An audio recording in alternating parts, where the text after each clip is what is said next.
like a challenge, put it that way.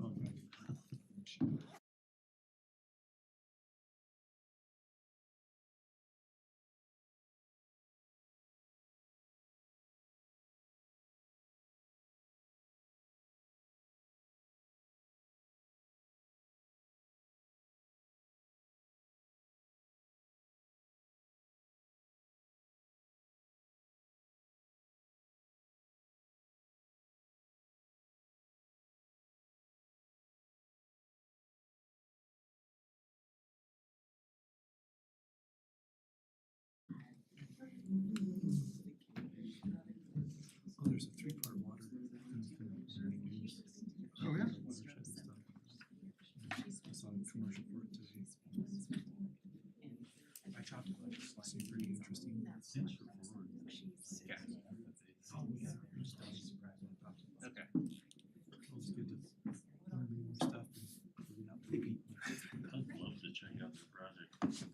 Oh, yeah, down there south of the cemetery, or, are you guys ready? Sure. Go for it. Good evening, everyone. I'd like to call to order the regular Board of Trustees meeting for February 27th, 2024. Will you please stand and join me in the Pledge of Allegiance? I pledge allegiance to the flag of the United States of America and to the republic for which it stands, one nation, under God, indivisible, with liberty and justice for all. Thank you very much. Clerk, will you call the roll, please? Mayor Parsback. Here. Trustee Hardy. Here.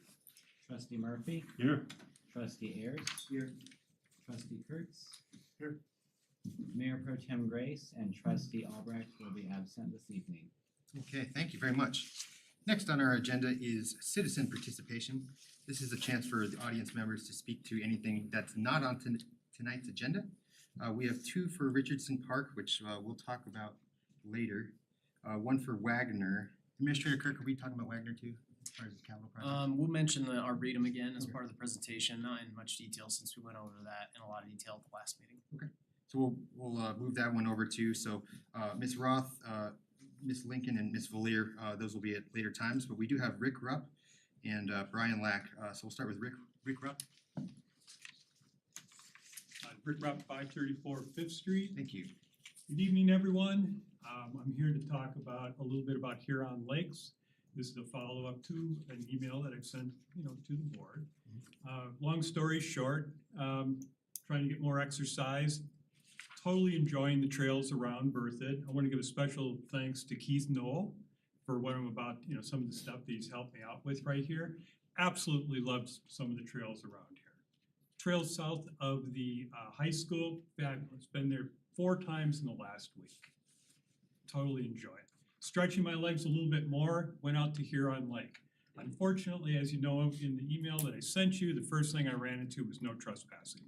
I did discuss this with the guys upstairs, the law enforcement, went over what's trespassing. Indeed, yes, you cannot enter. I followed up with the Metro District, yes, posted, you cannot enter. Now, it is posted on the website that this is a public trail. Once again, thanks to Keith, he quickly remedied that, got some better signage up, so on and so forth. So I once again really thank him for that. On my journey, trying to figure out what's going on, with more of the bike trails, once again seeing more scenery around, Colorado, I did find that the Cortex Trail actually turns into a narrow sidewalk. I don't think this was necessarily the vision that we have out there. I understand the concrete is dry. Once again, Keith helped me out on this to say, don't worry, Rick, there's gonna be more to come. This isn't gonna be the only thing. But this neighborhood trail, it basically, the setback from the garage to the back of the cars, I mean, they're on the trail. They can't even get any closer. So it's kind of like, it's not real, it's not the best, let's say. But that's not the main reason I'm here tonight to talk.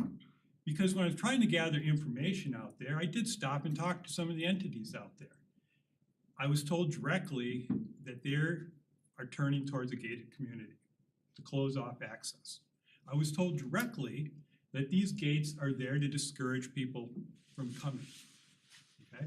And that's a natural instinct, right? You see a gate, it's like, as a matter of fact, I took my wife out there and she said, stop, stop, stop, there's a gate up there, you can't go. I mean, it's a warning sign, right? This is the town of Berthoud. I did read what was on the PDF from, I believe, the last meeting. I read the verbiage over and over and over. They do plan on closing it, asking what your business is gonna be. It will be manned. Once again, public roads, the town of Berthoud. Now, once again, I'm not an anti-growth person. What happens, happens. But the one thing, you know, and I know there's been people that grew up here, some people are new, I've been here 40 years or whatever. The one thing this town has been known for is being friendly. There's never been any exclusion. I don't care what side of the political spectrum you're on, I don't care. Berthoud is one friendly thing. Gates are not. It's the opposite. It's exclusion. So what I'm asking the board tonight, respectfully, is not to move forward with gates in the town of Berthoud. And actually, I'm asking respectfully the board to go one step further, to actually adopt an ordinance that there will not be gates in the town of Berthoud. Now, there is one more issue that I want to hopefully get an answer on If today. you could go quickly, Mr. Rupp. There is a gate that is closed right now, and I'm wondering how that is legal. Thank you. Thank you, I appreciate that. Mr. Lack, since it's the same subject, it looks like, would you like to go ahead? Brian Lack, 706 7th Street, right here in Berthoud. The last time I was here speaking about gates, I was kind of trying to look for a middle ground and a compromise. I know what you guys are up against. And the more I started thinking about it, and the more Rick and I talked about it, we should never have any gates on any public roads in the town. It's just nuts. And those are public roads out there, and I think the intent is to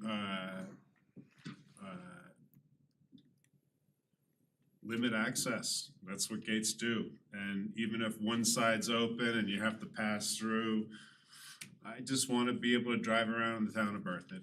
And the more I thought about that, I was like, well, that's not an extreme view. That's actually pretty much a moderate view. I can't put a gate up in Old Town.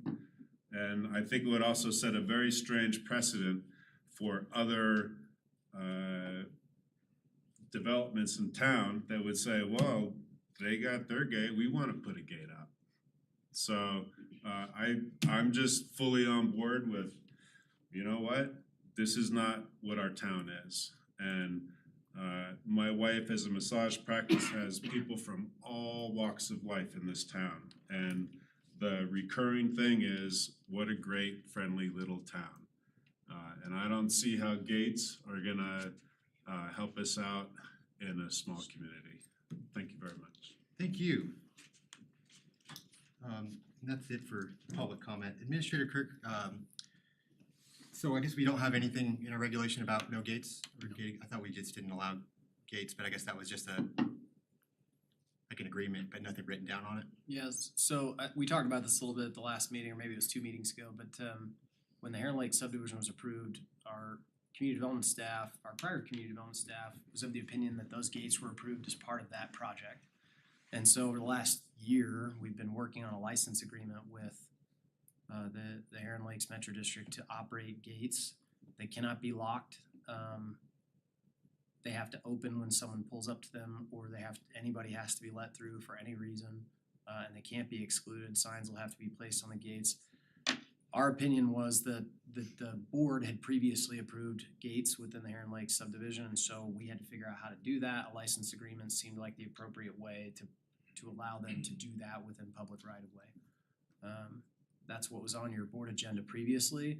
We pulled it, if you'll recall, because we were waiting for legal descriptions that are supposed to be attached as to that exhibit, and they hadn't finished them in time, and we still have actually not yet received them. That's why it hasn't come back to you. So, you know, you'll have a chance to make that decision, I suppose. But certainly they believe, and I know our former community development staff believe that those were part of prior board approvals. So so they think that there's already written out, there's already a right Yeah, I mean, within the context of their overall master plan approvals that I believe showed gates that the board approved. And again, there's a difference between approving something in concept and then actually approving how that gets done. And so that's what the license agreement is intended to do, is approve how that gets done. He's always thought the gates were basically there so that when they have like a tournament, they could close them and control ticketed access, but not just general access all the time. Yeah. I was kind of view them as special event type situations. Yeah, Mayor and Administrator Kirk, I would just say, definitely strikes a chord with me, and I would just ask when we have that license agreement brought forth as an agenda item, if there's a opportunity for the kind of the historical documentation of what was or wasn't approved. Yep. That would be. We'll make sure that's all part of the presentation. That would be good to understand, yes. We didn't provide that last time because we didn't recognize that there was any controversy. You know, again, this is something I think that's been in the works for a long time, so. Just a We'll make sure that's all there. clarification I wanted to bring up, these are the only gates in town currently? That's correct. And to be frank, I don't know that we would, as town staff today, we would not recommend that you ever allow gates. Again, our understanding was that these were approved previously by prior boards. Okay, but this is coming back to us, there'll be It an will be opportunity coming to back have to this you. discussion. That's correct. Okay, thank you. I have a, Go ahead, sorry, I have a please. Yeah, question. So with the issues that are, I guess, going on, what is the recourse of the town to make sure that these are not being actual roadblocks to people using the public right of ways? Well, I think there's a couple of ways we can handle it. One, it's still public right of way. Two, we can revoke the license agreement and require them to remove the gates. If they're not, you know, if they're locking them or not allowing people through. The gates won't prohibit any pedestrian access at all. They won't, you know, they won't cross sidewalks and trails in their current locations. And so it's just to, from their perspective, it's to the way they presented it, as I recall at the board meeting, so I don't wanna speak on their behalf, is so that they can check folks in as they come in to the subdivision, if they're going to the golf club or the restaurant or another amenity in the subdivision, that they can make sure that they have a good experience and they know where to go. That was how they presented it to the board, if I recall correctly, so. I think the reality is, I don't think any of us are stupid. I mean, it's a gated subdivision. The intent is to provide a gated subdivision feel, but without actually restricting access. And so that's why it was important to us that visible, easy to read signs were there that made it clear that these gates do not restrict access to the public and that they have to be allowed through. So that when you pull up to the gate, you're not confused about whether or not you're allowed to go through. That those signs should be clearly visible to the visiting public. Welcome, Yeah. come on in. There's a pattern of lack of access, I'll just say, to that area between the recreational trails and now the public roadways, so it is a little concerning. And to be honest, I think that no trespassing sign was a holdover from a long time ago that just never got removed. But I don't think it was put up after the trail was installed. It was there prior to and it just never got taken down. So there was no intent to limit access there, and the developer readily agreed to build a temporary trail because they didn't want to build a permanent one before they constructed all the improvements on the south end of the clubhouse. Gotcha. But they had no issue opening that to the public. That was never, the intent was never to limit access. Okay. All right, we'll have this discussion shortly, in the upcoming weeks, it sounds like, or this opportunity. Okay. Thank you both for coming in and speaking on that. It is, I agree, it's important. The rest will be covered under agenda items, so we can move now to consent. Would trustees like anything removed from consent? We just have an agenda in the minutes from the 27th and from the 13th. So moved. Is there a second? A second. Trustee Kurtz has moved on the consent and trustee Ayers has seconded. Clerk, can we have a roll call vote? Trustee Hardy, Yes. trustee Ayers, Yes. trustee Murphy, Yes, trustee Kurtz, Yes. Mayor Karsbeck. Yes. All right. Next is a water resources update by our water attorney, Mr. Pete Johnson. Welcome. Thank you.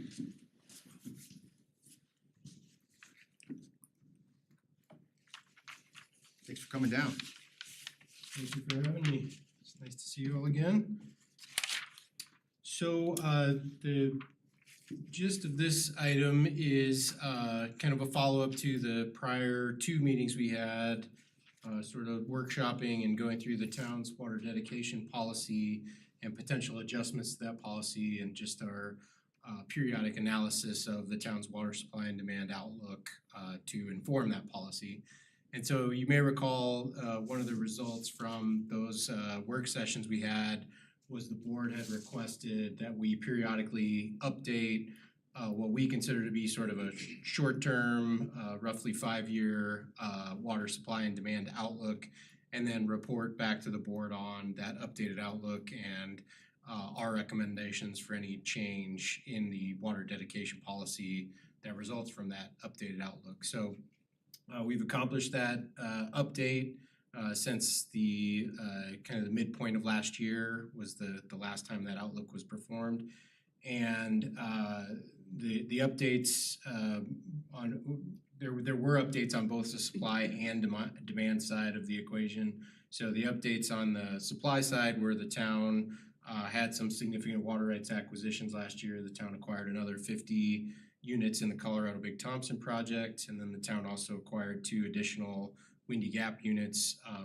And just so everyone understands, I'm just talking about acquisitions that are intended to contribute to the town's potable water supply, right? The water supply you're using for your customers to use in their homes. So those were the major updates on the supply side of things. On the demand side, we just took a closer look at a lot of the data. So the engineers got more recent data from the town's meters, customer meters, so that's the most accurate. That and the water treatment plant use data are the kind of most accurate data we can use for informing, a total demand and then calculating back a sort of per unit demand for the town to get a handle on overall demand. So that was updated with more recent data. And then also last year we developed a tool we call the Water Bank Accounting Tool. And what we call the Water Bank is the town's system for making commitments for developments that have been approved within the town but have not yet built, all of the units within that development. So, for example, a development will have several plats approved, say, or several filings approved within the development, and they will request from the town, pay cash in lieu to the town or dedicate water rights to the town and request water credits in exchange for those payments or dedications of water rights.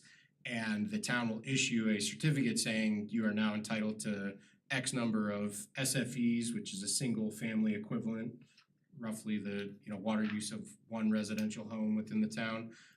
The town will issue a certificate saying you're now entitled to this many credits for this many SFEs to be used in your development that has been approved in the town. And we now have an accounting tool that closely tracks not just those commitments as they're made, but then also the building permits that are issued based on those commitments. And we, keep a running tally of the total number of commitments that have been made for a particular water certificate, and then the building permits that are being pulled and authorized based on that water certificate. And as more and more building permits are issued, then the amount of the certificate is reduced correspondingly by the number of water credits being used for the building permits. So what that allowed us to do in developing this accounting tool and being able to track that more closely was to look at not just the actual water demand, the demand that you're seeing at your water treatment plant and at your customers' homes, but then also how much the town has committed to in addition to that, and how that could increase the town's actual water demand over time. And so if you all look on the memo that was provided, there's a handy but somewhat oversimplified graph towards the end. You always have to strike a balance between useful and way too busy, right? But what this graph shows is among other things, it shows the difference in the town's actual water demand, the demand you're actually seeing at your treatment plant, and then the committed water demand. As you may have seen in this memo, and an important thing to note is the analysis to date, this outlook assumes that the town would continue committing water at the same rate that it is actually using water. And there's probably some more detail we could drill into on that in looking at the total undeveloped land area within the town boundaries and understanding what the sort of reasonable ultimate build-out cap for potential water demand within the town could be. And so we haven't done that. The result of that is that the analysis may be a little overly conservative in how it projects the long-term water demand for the town. But again, this is more an analysis that focuses on the near term. So, you know, as you get further out in time, things get more and more uncertain, right? So for purposes of making sure we're being conservative and staying ahead of the curve here, we've made some very conservative assumptions about how we view the town's water demand, just again to make sure that, you know, we're staying ahead of that curve. So with that, the basic outcome of the updated outlook is that there are some increases in supply based on the new acquisitions. There's some increases in demand based somewhat on growth within the town, but also some more conservative demand assumptions that were made in this analysis compared to the prior versions. And so the total outlook has not really changed all that appreciably. The town still the focus for our part is still on firming up the supply from the town's Windy Gap units, which will create a substantial new additional chunk of water that the town can use to continue to serve continuing growth within the town. But because overall this doesn't appreciably change the outlook as compared to the prior versions, our recommendation is to not make any changes to the water dedication policy at this time and to stick with the current policy that the town has. So that's really the big picture summary. You know, that's a lot of information to go through pretty quickly, so happy to answer any questions you all may have. Questions? I might just have one question, point of clarification. So this analysis is done for kind of to keep tabs on if our water dedication policy is still sufficient, right? If we need to tweak it in order to try to keep supplies up, but it also seems like with kind of the changes in assumption, it's not really affecting our capital planning or supply acquisition or anything like that, right? If anything, it might be moving the triggers for that additional capital expenditure or acquisition up a little. So we're being almost a little bit more ahead of the curve than maybe we were. I'm just throwing out a number 2 years ago or something like that. Yeah. Is that a correct? Yeah, I think that's correct. Okay. If anything, I think this just serves to continue to emphasize the importance of those projects to firm up the town's Windy Gap supplies, that was something we've been talking about for years already and have emphasized to date, but this, you know, helps put some numbers to that, right? Sure. Yeah. Yeah, no, thanks for that. I just wanted to make sure I understood it, so. Sure. So when we looked at the meter data, it wasn't just 1 year, it probably went back several years. Yeah, it goes back, they went back to 2011, I believe. Oh, awesome, okay. You said last year was pretty wet, so that's good, we're back several years. Yeah, last year was wet and the year before was fairly dry and hot, so it's a good view of two extremes, but of course in a you know shifting demand as well, right? With growth and everything. Yeah. Any other questions? Trustee Murphy? I had an additional question for staff on this. I brought it up in the past about having kind of graphic interface on our website, kind of highlighting kind of how much supply we have versus demand and how it's progressing, what direction we're heading. I think this graph really kind of, you know, synthesizes kind of what we're aiming for, I guess. Is there any way we could put a very, you know, basic version of this on our town website, in the water area, the water department? Yeah, I mean, I think this graph in particular is probably the simplest way we can boil this information down. As you all know, water is a super nuanced discussion, right? And especially when we talk about long-range water planning, there's a million variables that go into that. But this is probably the easiest way to kind of boil it down, what we're thinking long-term. If nothing else, the memo, at least to provide some context about kind of what the various scenarios are, and yeah, we can absolutely put that out as part of our normal web pages, you know, that people can find. No, I certainly appreciate the memo. It kind of gets to the heart of what I was hoping for with these updates. I think there's just significant concern out in the community about our water supplies, and maybe some of it's founded, some of it's unfounded. But I think if there's some basic information out there that you can show people in a visual format, I think that's really helpful in conveying where we're at, you know, how much gas we have in the tank, how much we're refilling on a constant basis. And that would be appreciated by me. I totally support that. Support that. So I'm pretty paranoid, so this graph helps me out, so I think it would help others out too to see. Sure. That's all I've got. Thank you. Absolutely do that. Thank you. Other questions? Well, thank you. This was really fantastic. I appreciated the graph and yeah, having this kind of forward thinking is really great. Great, yeah, and I'll just say that the work sessions we had were really informative for us to understand how you all view these issues and to, you know, be able to speak to the parts of these issues that, you know, are really important for the policy and the big picture discussion, so Awesome. appreciate it. Well, likewise. Thank you. Thank you. Okay, that was an update, so we can move on now to the road and sidewalk project for 2024, and this will be introduced by Mr. Keith Noel. Thank you. Presented by, excuse me.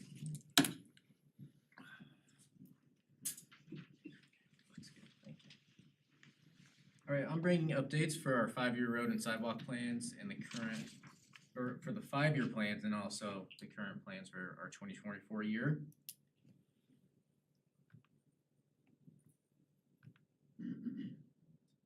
So looking back over the first 2 years of our 5-year road plan, this is what was accomplished. We're pretty much on pace with what we had planned.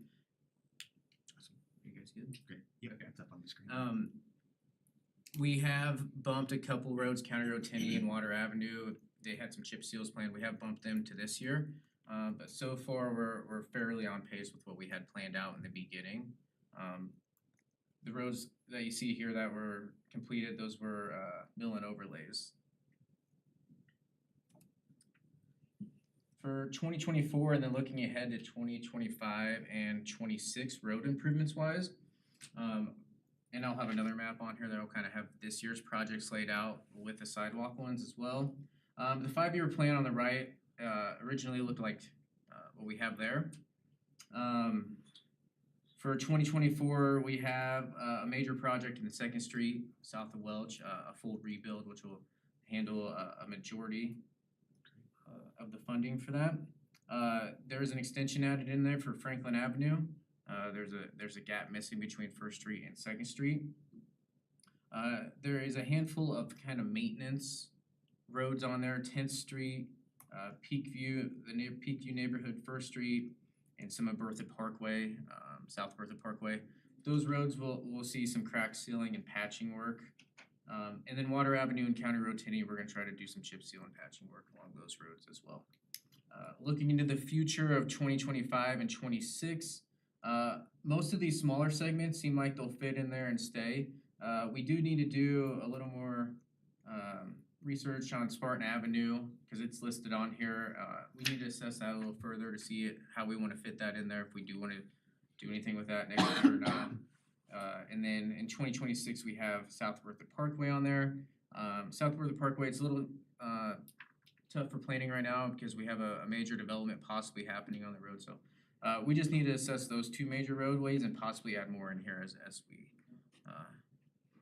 kind of just look throughout the whole town to see if there's any other segments that we can add into those 2 years. So there might be a little bit of movement there. Last year was the first year of the 5-year sidewalk improvements. That project didn't get fully complete. That was our biggest year we had in the 5-year plan, and it was the biggest because we were trying to follow all the adjacent roadways to the road improvements which took place through there. That was about over 10,000 feet of sidewalk that we had listed. We got about 7,000 feet completed. The project took a turn in June with the rain kind of delaying it a little bit. And then because it was tied in with the road improvements, that delay as we started getting to August and September, the paving companies needed to come in, and we didn't really want 2 contractors working in there and then bringing the concrete companies in there. It's nice for the concrete work to get done before October in case we hit anyone's irrigation after October, November and things like that, and we have to come back in the spring and fix those things. It's nice to try to wrap it all up before October and blowouts. So that's why we wrapped it up, and we do plan to start with these roads right away going into 2024. So the 2024 outlook in blue, you see the roads that we're gonna complete from last year, and those will be first on the list. And then adding 2024, those are the segments in white added in there. The 2024 segments mainly had 7th Street in Massachusetts as some major roadways. Also added in there, you'll see some segments. We added a couple connections to Town Park to connect with our new park designs. And then also the 1st through 2nd Street connection along Welch that's there. That will be on the south side of the roadway. So that will be a new connection. With your approval, we're gonna go through and put new sidewalk along that section. This is looking at a little over 7,000 feet again of sidewalk this year. So comparable to what we had last year.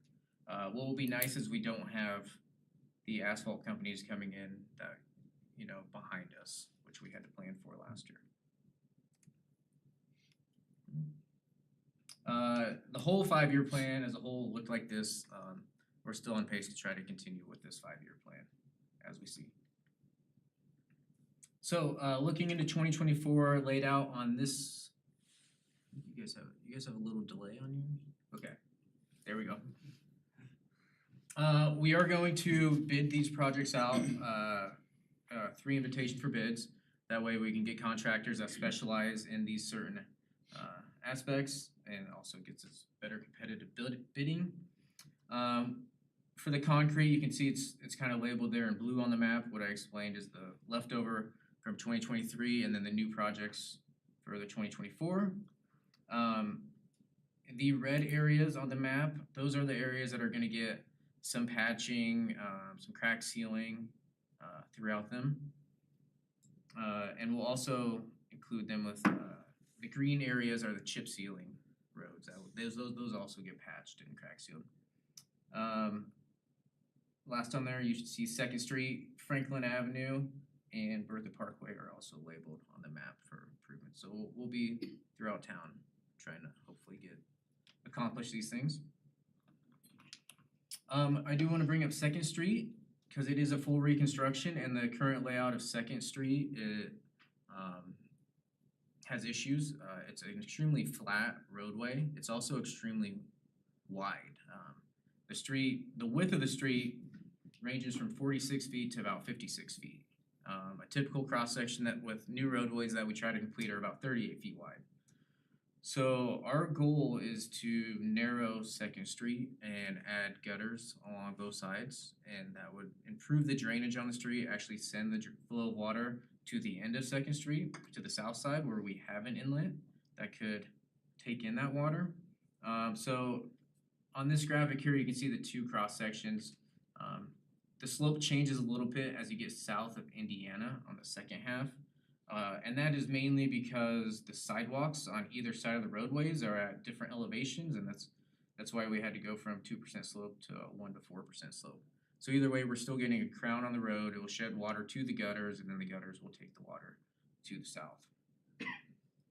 As we look at how this narrowing would occur, if we're on the north side of 2nd Street,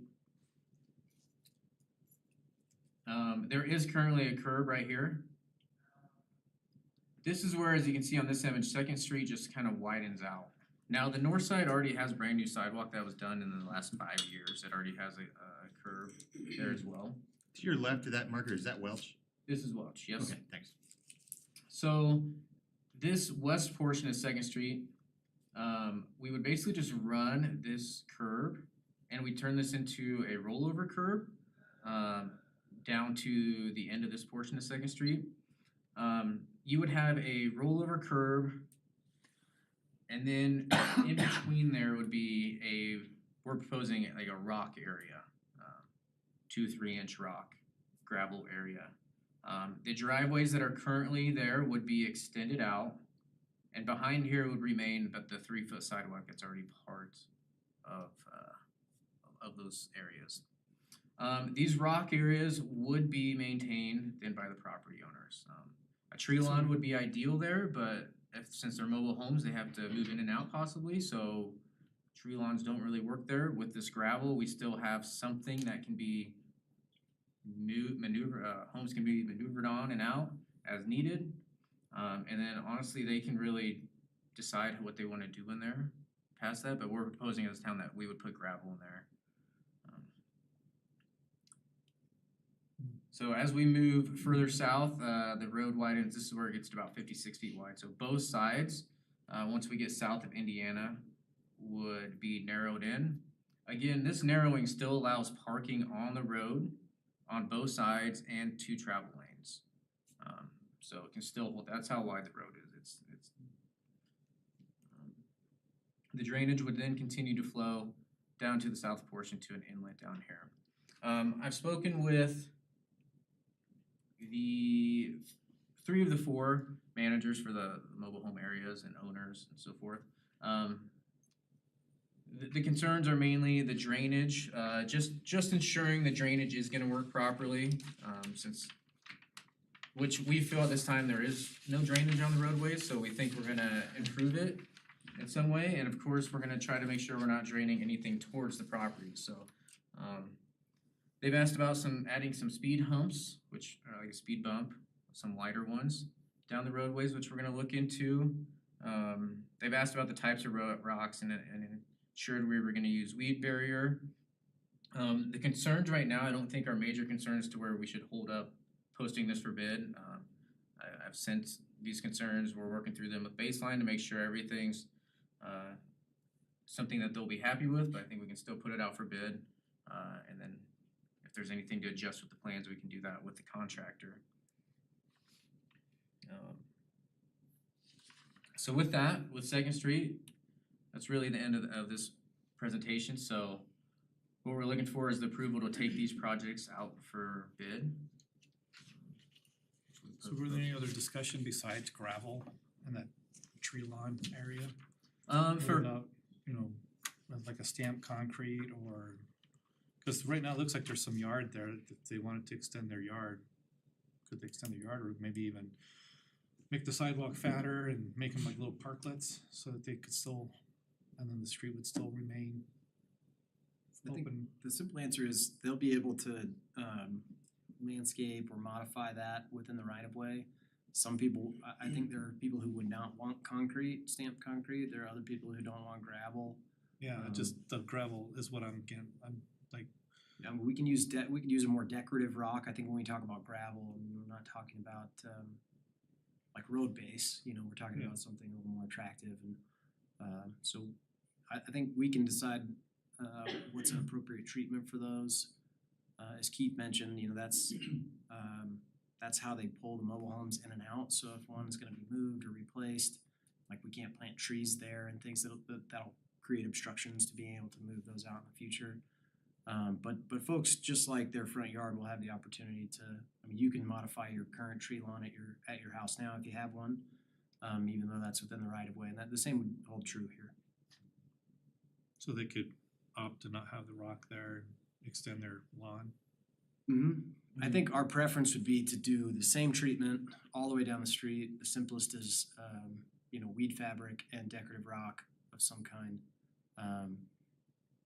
And then if they wanna pull that out and put something else in, that, you know, I think they could do that. Has there been any discussion with the homeowners along there about whether they prefer the gravel tree lawn or the let it just be and they'll finish it, or is it the managers that's how they want it to look? 'Cause Only with the managers.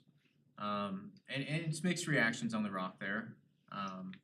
But, you know, I don't think it's cost effective for us to do stamped concrete or. I'm just trying to think of something Yeah. less than the gravel, cause I've seen how the gravel will end up out in the street, cause the kids will come along, pick it, have rock fights, I mean, just river rock and gravel, just it ends up not staying where you want it because What about crusher fine like you guys have at the trails at the rec center?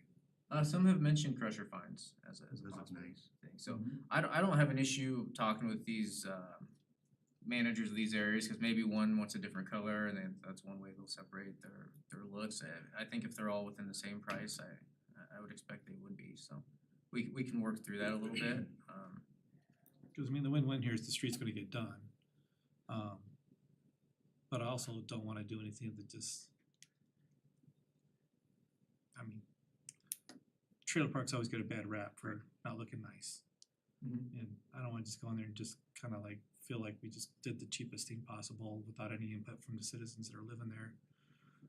See if they have any ideas or input. And what's interesting there is sometimes it's you know, their own one whole area can be owned by one person. And then the people are leasing out the other spots, or leasing out all the properties. And I think that's generally the case in most of these, that they are, you know, they might own the mobile home itself, but they're leasing the space. Yeah, and they the lease the owner- land. Mobile homeowner owns all the property, and so they'll have a pretty significant amount, the owner slash management will have a significant amount of say in what those treatments look like. Don't they already have speed bumps or speed humps They there? do. Yeah, that's what I thought too. I've driven out there a few times. Maybe, well, not on Second Street. Not on Second Street. Oh, that's on the Second next Street, one just back, on the- okay. On the other one, but On those are Second not, Street, they those got are holes. private. Okay. That's why they're getting away with the gate too. The one, yeah, actually, Oh, no, that's that's a weird one. So actually, thank you for bringing It's that two up. different properties. I forgot, that is a gate on a private, on a public roadway. I have no idea how that got installed, it's been there for a long time. The story I remember is that the trailer park's actually owned by two different entities. They were one, and then when they split it, there was a debate, and that's kinda like the, this is my property line. We can Well, rectify at some that. point, the town allowed them to put a gate up across the public right of way. It's been there for a long time, still there. It was quite a few years ago.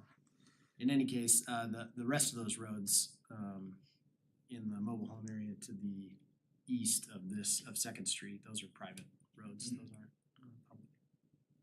Trustee Murphy. Just to go over this again, what was the widest width and what's the revised width for Second?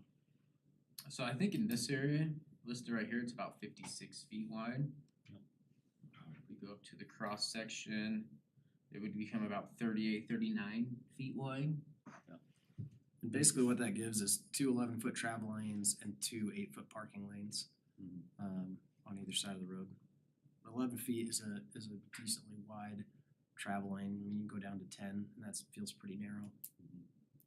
You could make a wider travel lane, but you'd end up with smaller parking stalls. 7 feet wide is still appropriate, but most cars don't fit really comfortably in a 7-foot wide parking stall. Not anymore. The other thing is the, kinda like the gate thing, but with the speed humps on Second, it would seem that might also cause other people to say, well, there's some speed humps on Second, why can't we get some in our location too? And we're looking to actually, in a couple of other locations, the speed humps are a little easier to navigate than speed bumps. You know, the speed bump that you're traditionally used to is like, a foot to 18 inches wide, and it's this bump that you hit. The speed humps are these kind of wider, almost like a raised crosswalk. They're easier for our crews to deal with and other stuff, so those might be a good fit in maybe a handful of other locations. But you're right. I would venture to guess that almost every street in town would request a speed hump if we would put one in. That's why I like the raised crosswalks. I think the more the merrier on those. But okay, just a thought. The benefit of a speed hump is that they don't have to block the gutter for storm flow, whereas the raised crosswalks do create an impediment for storm flow. So you gotta have storm drain inlets on either side. So where we don't have those become difficult to install. But anyway, they are good ideas. Yeah. Other questions? Not on Second Street, I did have a general room. I'm trying to channel my inner, Pro Tem Grace, so looking at the map, I noticed that the Spartan Railroad crossing wasn't included. Maybe that's because it's its own beast and so it's not really part of this program, it's its own thing. Yeah, so this is just our maintenance program. Okay. That doesn't include other,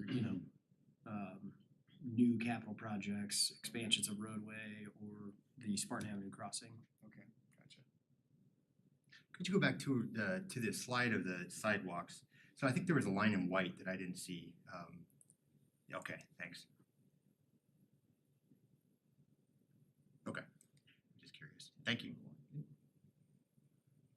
All right. Is there anyone in the audience that wishes to speak to this? Okay, bring it back to the board. You all feeling pretty solid about this? Anyone like to move on awarding? Just like to make. Oh, go a ahead, sorry, I comment. didn't see it. Sorry, my fat head's in the And way. maybe a question too. I certainly appreciate tackling Welch. I think that's a great addition. Whichever side of the street it's on, having one continuous sidewalk there is a great addition, I think. I was curious if there had been any exploration on the south side of Bunyan up by Bertha L.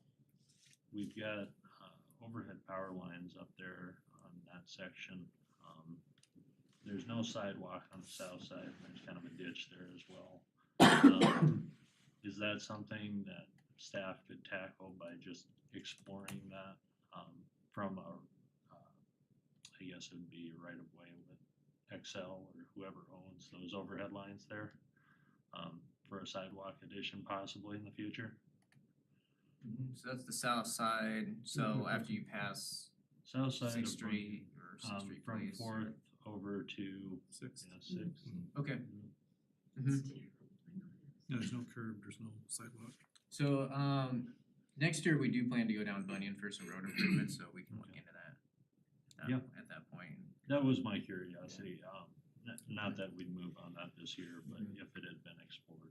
The only thing, I think we're talking about the area where it does flow into some kind of school parking right there, so there would be that.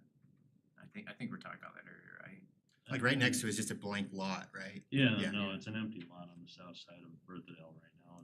There's no sidewalk. A lot of parents using that street for parking in the morning and the afternoon and stuff. I think it'd be helpful to have access on that side. Okay. Just Yeah. walking, but future option, but otherwise, I think the plan's great. Awesome, good point too. I agree. Would anyone like to move on this? I'll do it.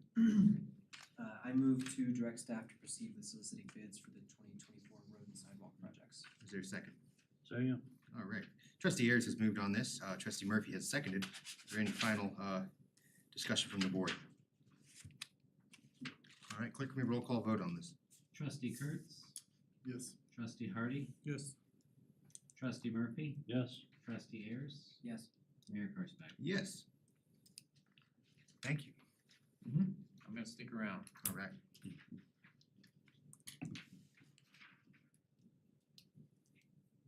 All right, moving into the next agenda item. Naming of Mountain Vista Park. This isn't just the naming of Mountain Vista Park, we're also gonna go through, because you guys are seeing it a little more for the first time as well, second time maybe. We're gonna go a little more in depth with the plan with you all.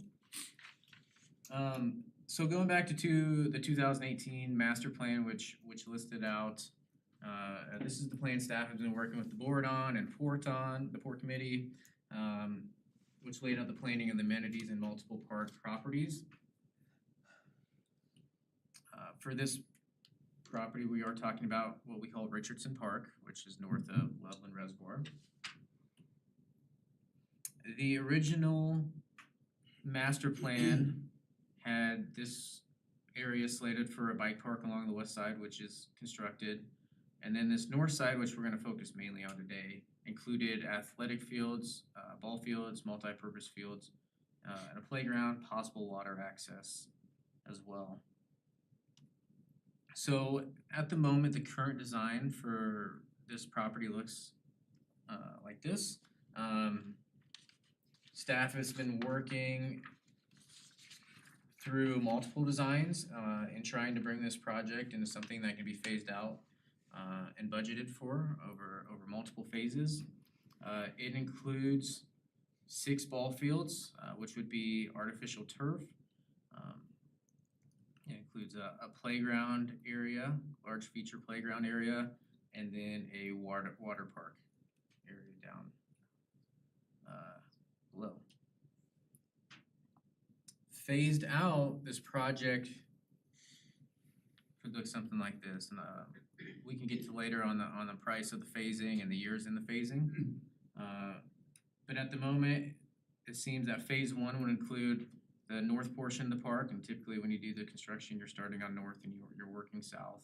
So it would include 4 ball fields up here. You'll notice there's no multi-purpose fields listed on here anymore.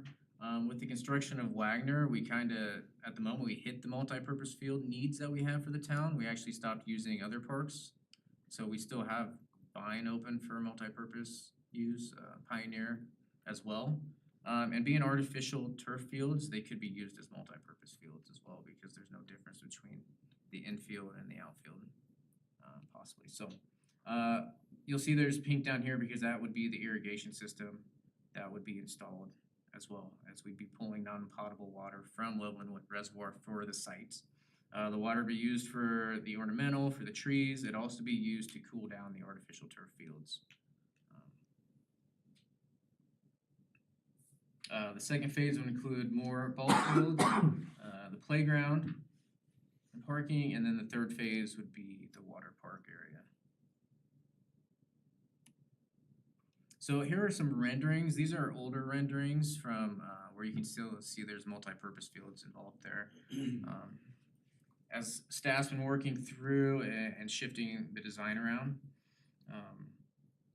there are other things on here. I don't know, Chris, if you want to point out if there's things I think that were pulled out, like some of the shading and so forth.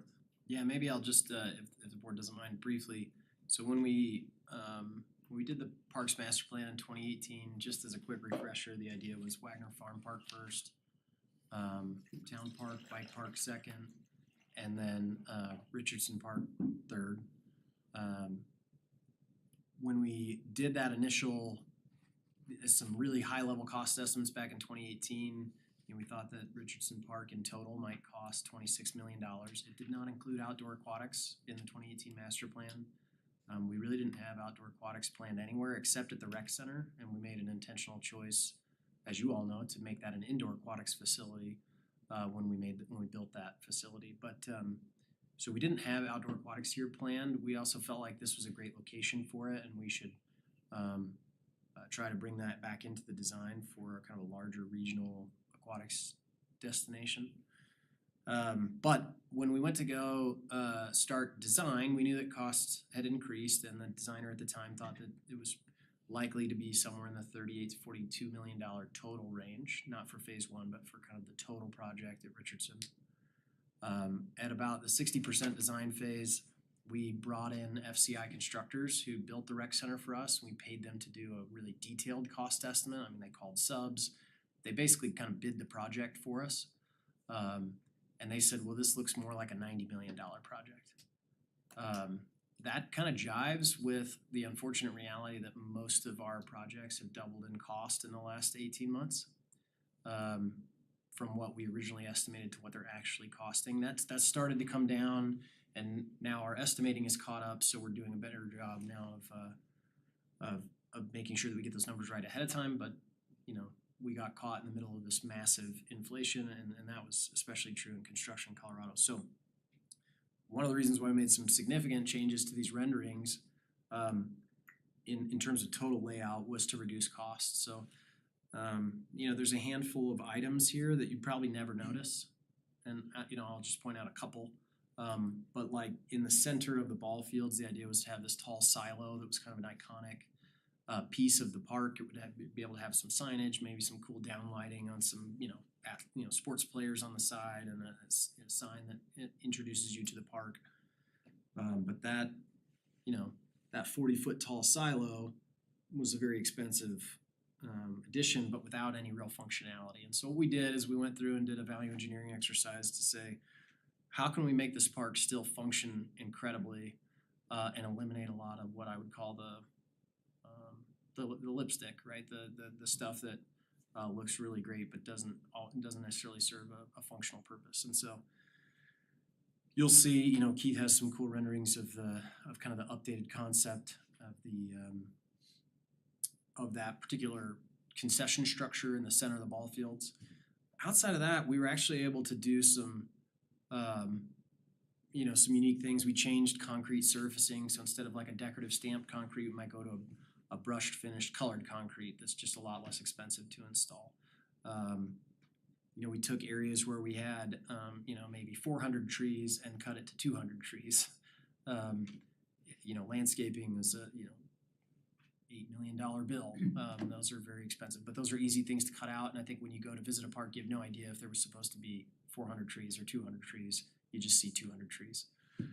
So really, in most cases, we really didn't change the scope of the project at all.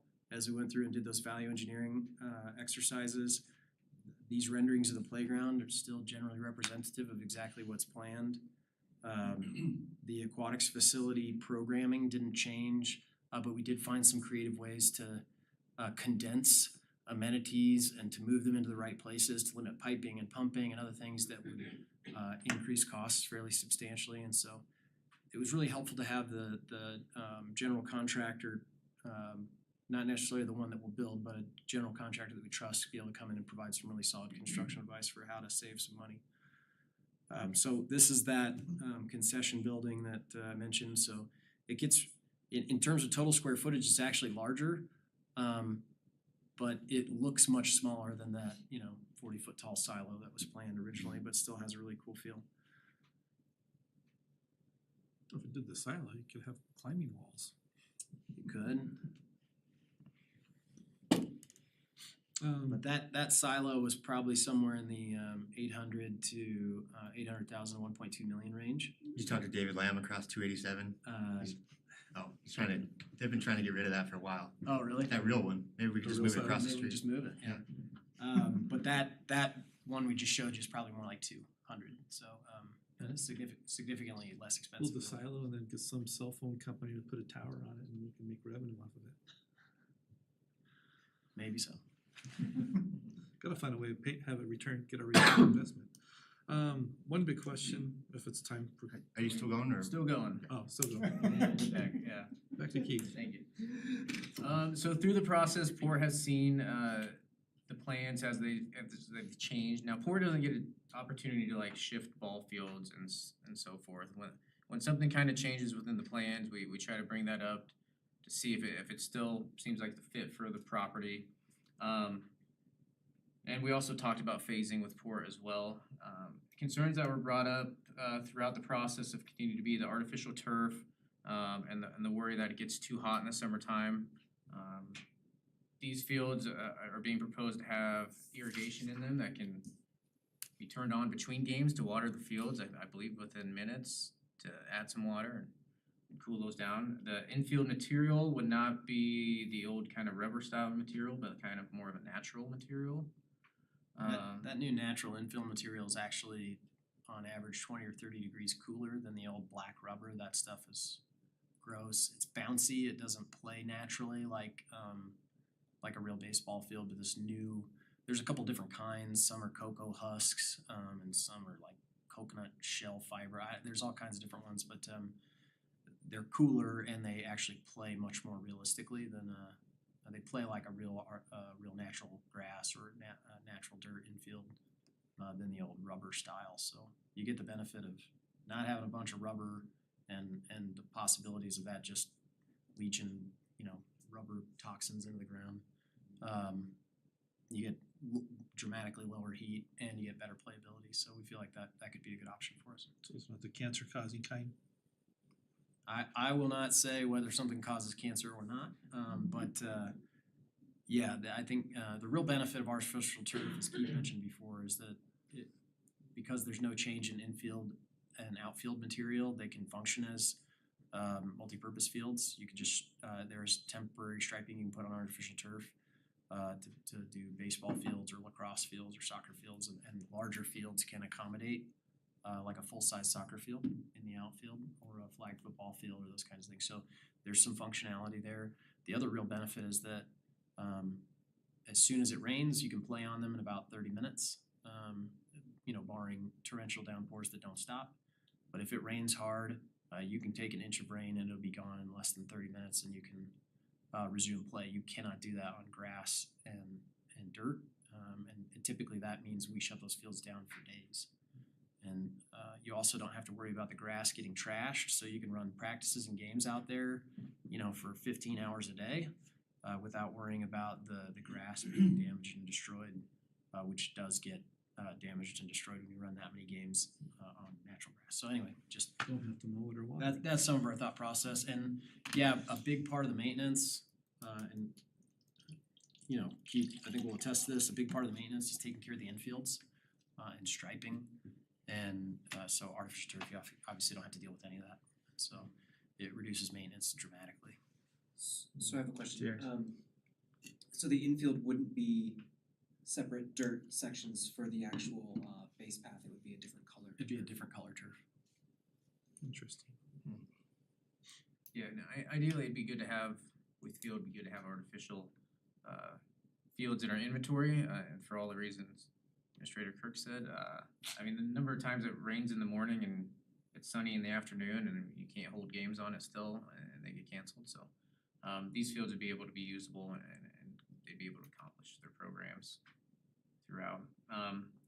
Other than the artificial turf, the pool design has been brought up throughout the process as well, and the want or need for lap lanes, a lap pool, additional lap lanes for, and then also maybe a diving area as well. These would be concerns to deal with areas that are conducive to teaching children how to swim and dive and holding competitions outside.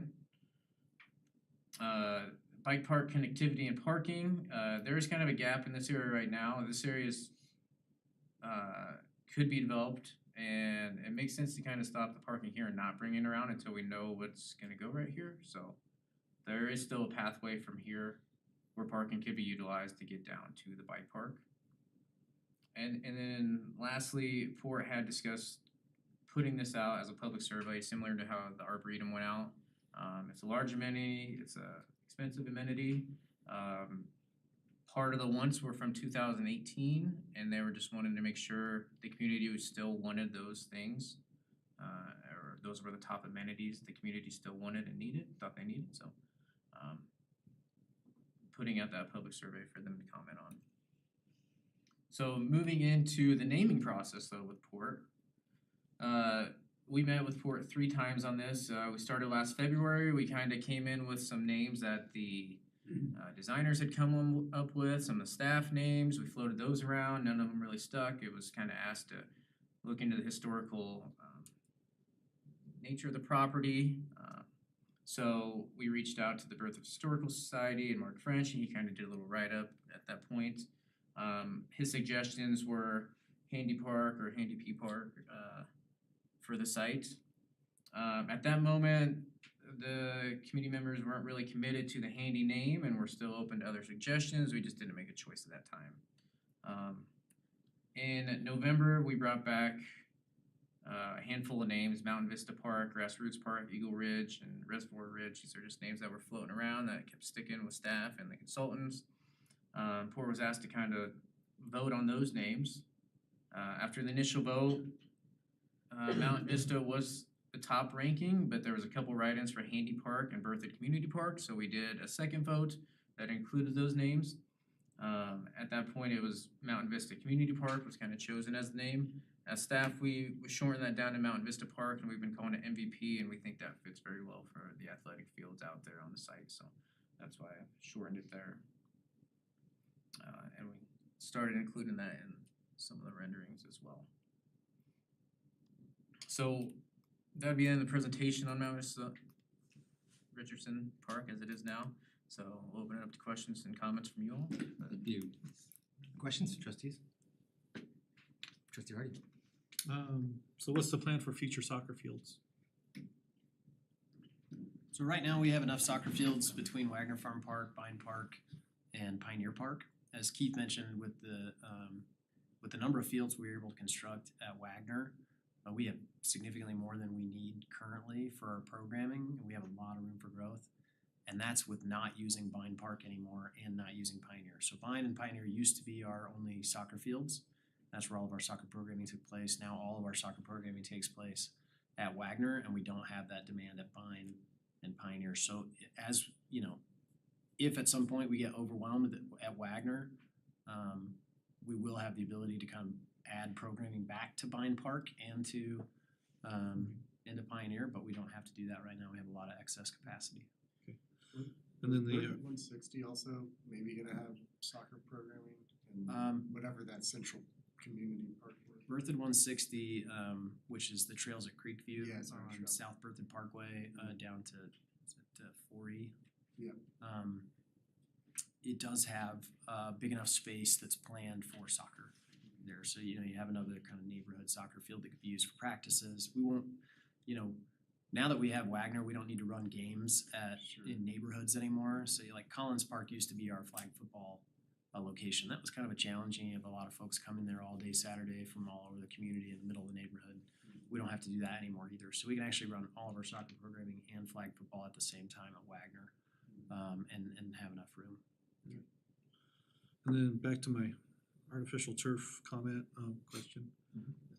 What are the health risks and stuff, or are they eliminated? I mean, cause that's always was the biggest thing.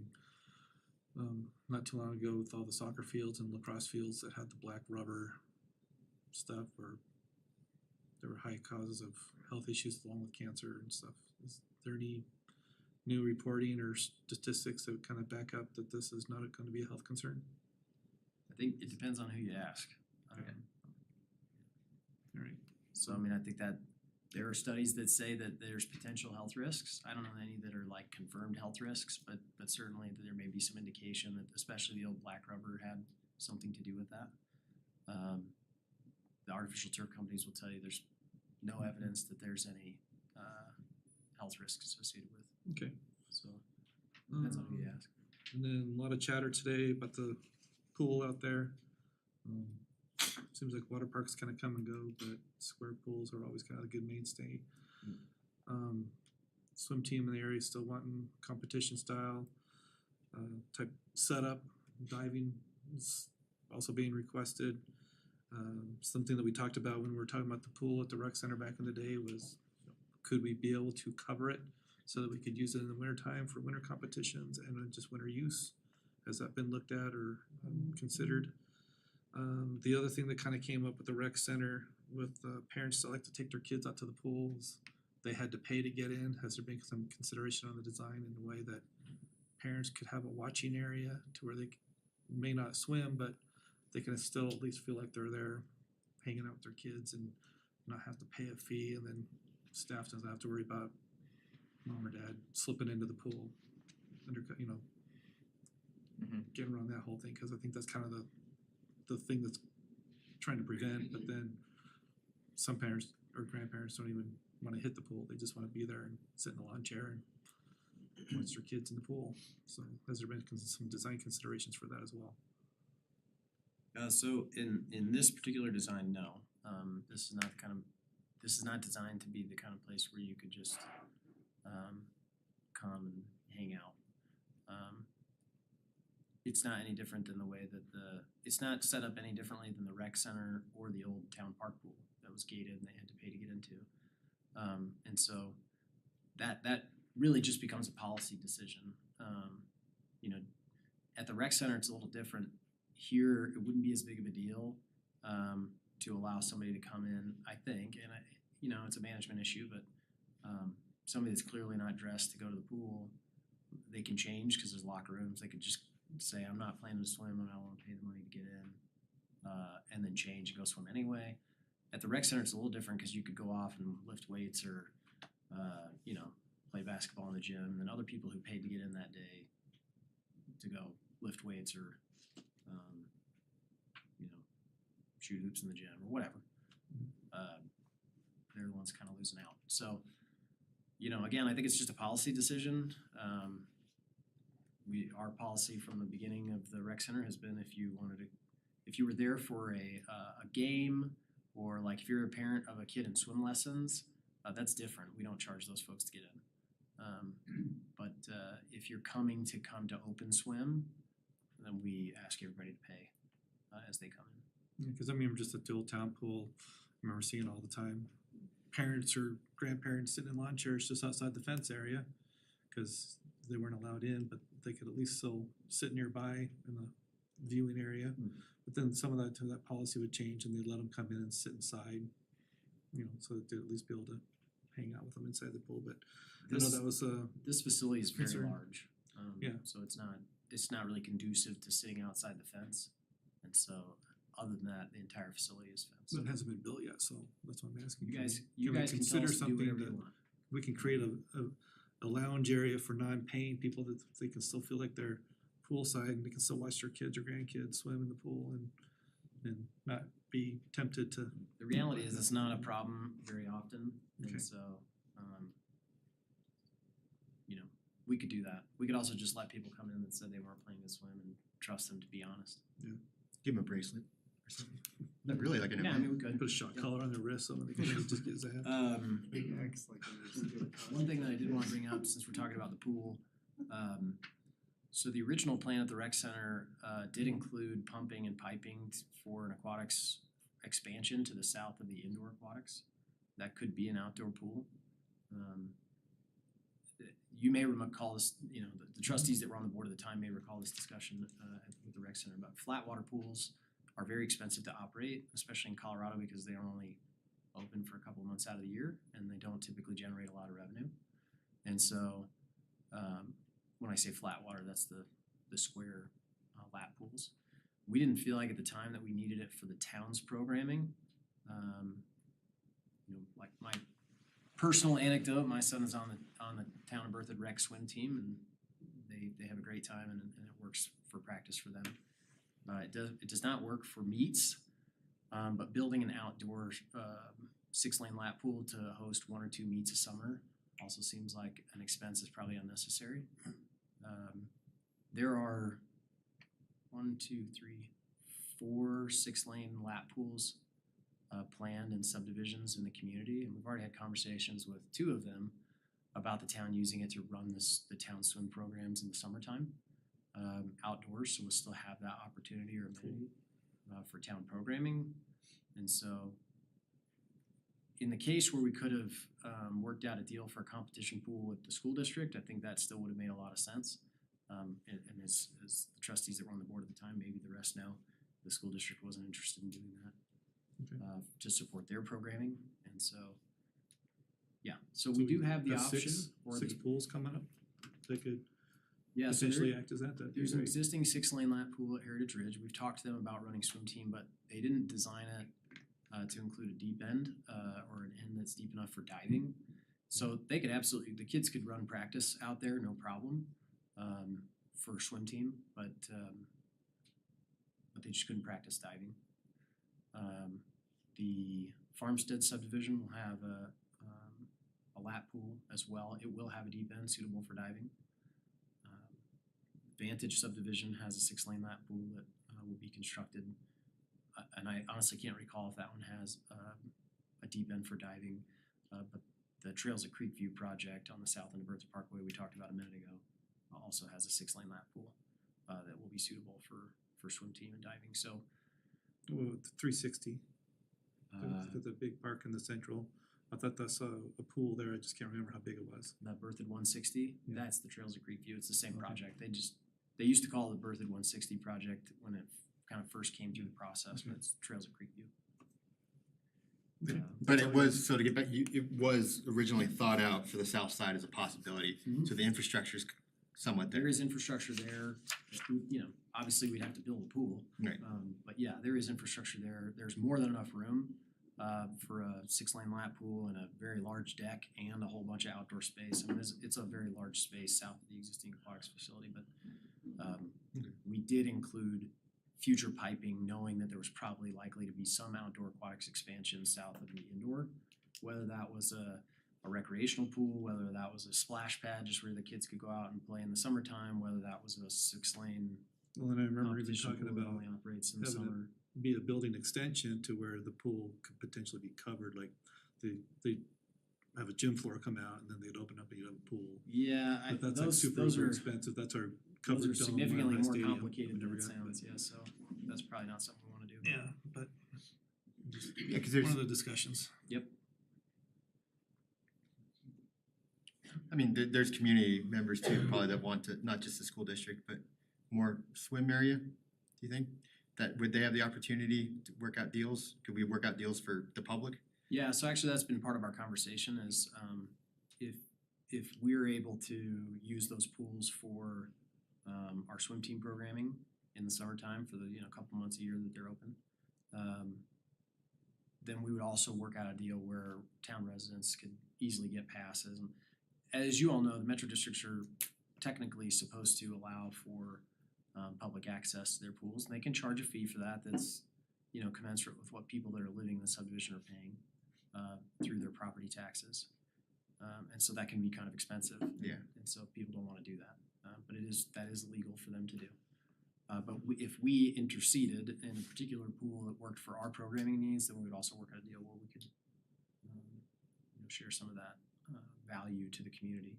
The benefit for them is that we could also help offset lifeguarding expenses and a whole bunch of things. We could even manage the pool if they wanted us to under intergovernmental agreement between the metro district and the town. And managing the pool is a challenge, so we have pros that do it and maintenance. they have they find ways to figure it out too, but there are those opportunities that we've already explored and are kind of working through with at least two of the developments. What would the, you might have answered this, I'm sorry, what would the fee structure look like for one of the neighborhood pools that's open to the community, especially based on some of the comments about the trail use? Would it be, I guess, significantly higher than what a town, excuse me, a town-owned pool would be? Because that seems to be some of the comments that I'm hearing, is the concern that the community pools are open to the public, but they jack up the prices for non-residents. Mhm. And so no one from the public is gonna wanna go there to swim laps That's because true. it costs X times more than what it would cost to go to a public pool, even though it is a public pool, but it's not a town-owned pool. The likelihood is that yes, in most cases, the metro districts are probably gonna charge more than what the town would charge. The caveat is that the town would be heavily subsidizing the operation of the pool for the benefit of the community, right? And whereas the district is operating the pool for the benefit of its residents and its taxpayers. And so it's not doing that for the benefit of the people that want to come, and so they charge a fee that again is commensurate with what residents are generally paying to use that facility through their property taxes. It's So like our old pool charge at Berthoud Park, is we had a town rate and we had an out-of-town rate. So- yeah, and I mean, in no cases did the amount of money we collected at the pool even remotely cover the cost of operating it, and that's okay. That's typical with public recreational facilities is that that they're not fully fee supported. The caveat is that the rec center actually operates at nearly 100% cost recovery. I think last year was at 94% cost recovery, so that's exceptional for a public recreational facility. But that's not common. Questions? I have Go ahead. I have a couple comments, but I'll go back to questions for the ball fields. What is the cost difference from putting artificial turf versus sort of standard natural baseball field? It's about $600,000 per field. And so it is a significantly higher capital expense up front. But again, it's dramatically less maintenance, and it's dramatically more playability. And so one of the ways that a facility like this can generate revenue is through tournament play. And in times when we don't need it for our programming, and rental for club teams and other things.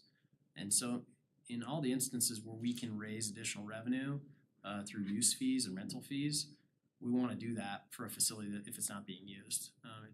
It lessens the burden on the taxpayer. And so artificial turfs gives us a lot more opportunity to do that. Tournament play So- was big here years ago, big time. Go ahead, Next trustee. question, which is, I guess, more subjective. I'm kind of old, so I've never really played on artificial turf, especially with an artificial infield.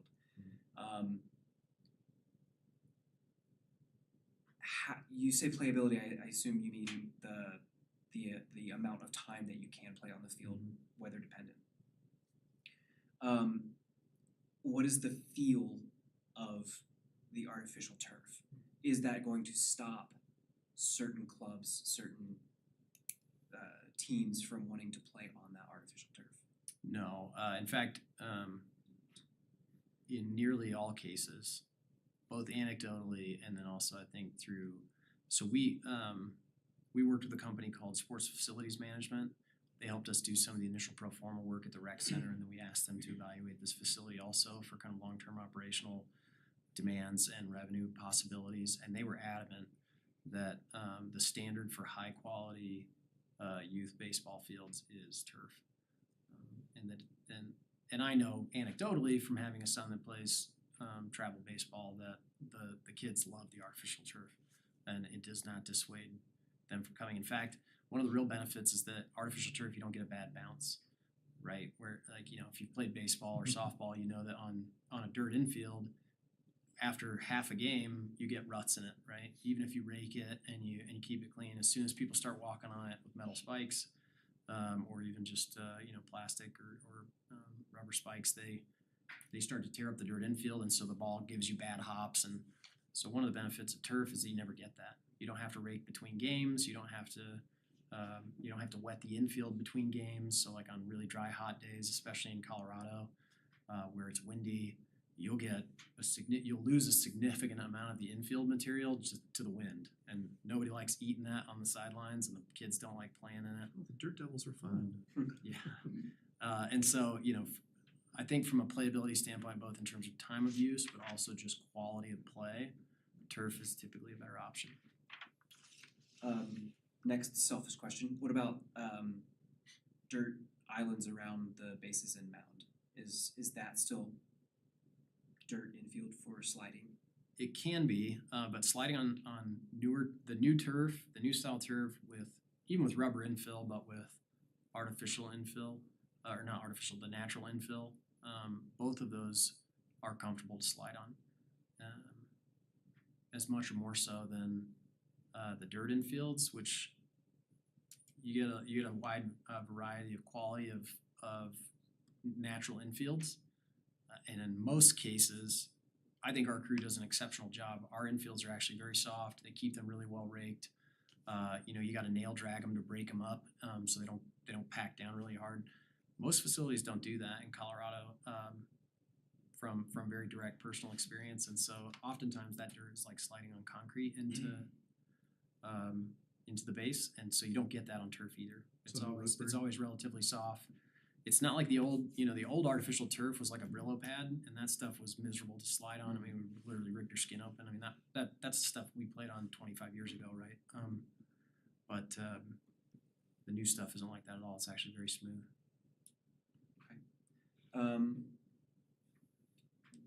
One more question. I think you said, I think I remember this from the port presentation as well. Some of the shade structures around the stands.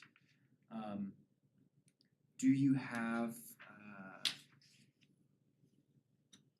plans for or designs for putting up possibly some sort of netting between the fields that could also serve as a sort of passive shade? Because I remember going to the rec center when I was a kid, foul balls, etc., would be kind of dangerous to the people just standing around eating their snow cones. But if you could put some sort of webbing or netting in between, especially that main structure there, that could also serve as a passive shade, almost like sort of those canvas shade sails. Yeah. And it would also serve to protect the spectators from foul balls. Yeah, so the intent is that there would be shade structures over portions of the bleachers, some that would be open because some people don't like to sit under them. If you look in the bottom right corner of that photo, the idea is some cantilevered shade structures or shade sails to provide some shade in that bleacher seating area. In tournament play, most people bring shade structures themselves. They sit along the foul lines. They'll even just set them up themselves over the bleachers. But for like recreational play especially, it's nice to have permanent shade structures. We did look at netting over the central area, but it was too large to really make that practical. But one thing that we do have planned here that is different than what maybe a lot of folks are accustomed to, and I think it's a higher level feature both from a visitor standpoint, but also from a safety standpoint, is netting instead of chain link backstops. And so that tension netting gets mounted between some poles and cables. And it's what you see, if you go to a Rockies game, they have netting down the foul lines to protect from foul balls. We wouldn't extend all the way down the foul lines, but around home plate in the traditional kind of backstop area, the intent would be to install that backstop netting, and so it's much easier to see through. Chain link provides this really kind of weird visual obstruction. The new netting is awesome from a visibility standpoint, but it's also easier to go tall, and so you can end up getting fewer foul balls that everybody. If you've ever been to a baseball game, people yell out heads. We all know what to do, right? And so that is a common problem. I think we're trying to mitigate that as best we can. That's all I have yet. Trustee Murphy. Couple questions. Could you forward kind of the products you're looking at, artificial turf wise, to the board? We haven't selected any products yet. Just any of the samples that Sure. you guys are kind of looking at. Yeah, I mean they're the standard brands, so yeah, we can do that. Second thing, looking at the parking for the entire site, are those calculated totals or just rough estimates of what we're looking at? Those are calculated totals, Okay. and those are based on the total number of parking spaces is based on all the kind of the appropriate recreational planning numbers for a full day, like a packed sold out day at the aquatics facility and a tournament day at the all the fields. So it is heavily parked. Okay. Last thing, if memory serves me right, there was intent to conduct a community survey this year. Am I correct in that? More expansive, Like a broad survey. American community survey. Something that would address more than just necessarily parks, but overall kind of issues. We talked about doing that late this year before the budget process to do kind of an update to the American Community Survey, which is just broadly about town services, but not something specific like this. Okay. Is the public survey we'd be conducting on this, is that something we could tie into a larger survey?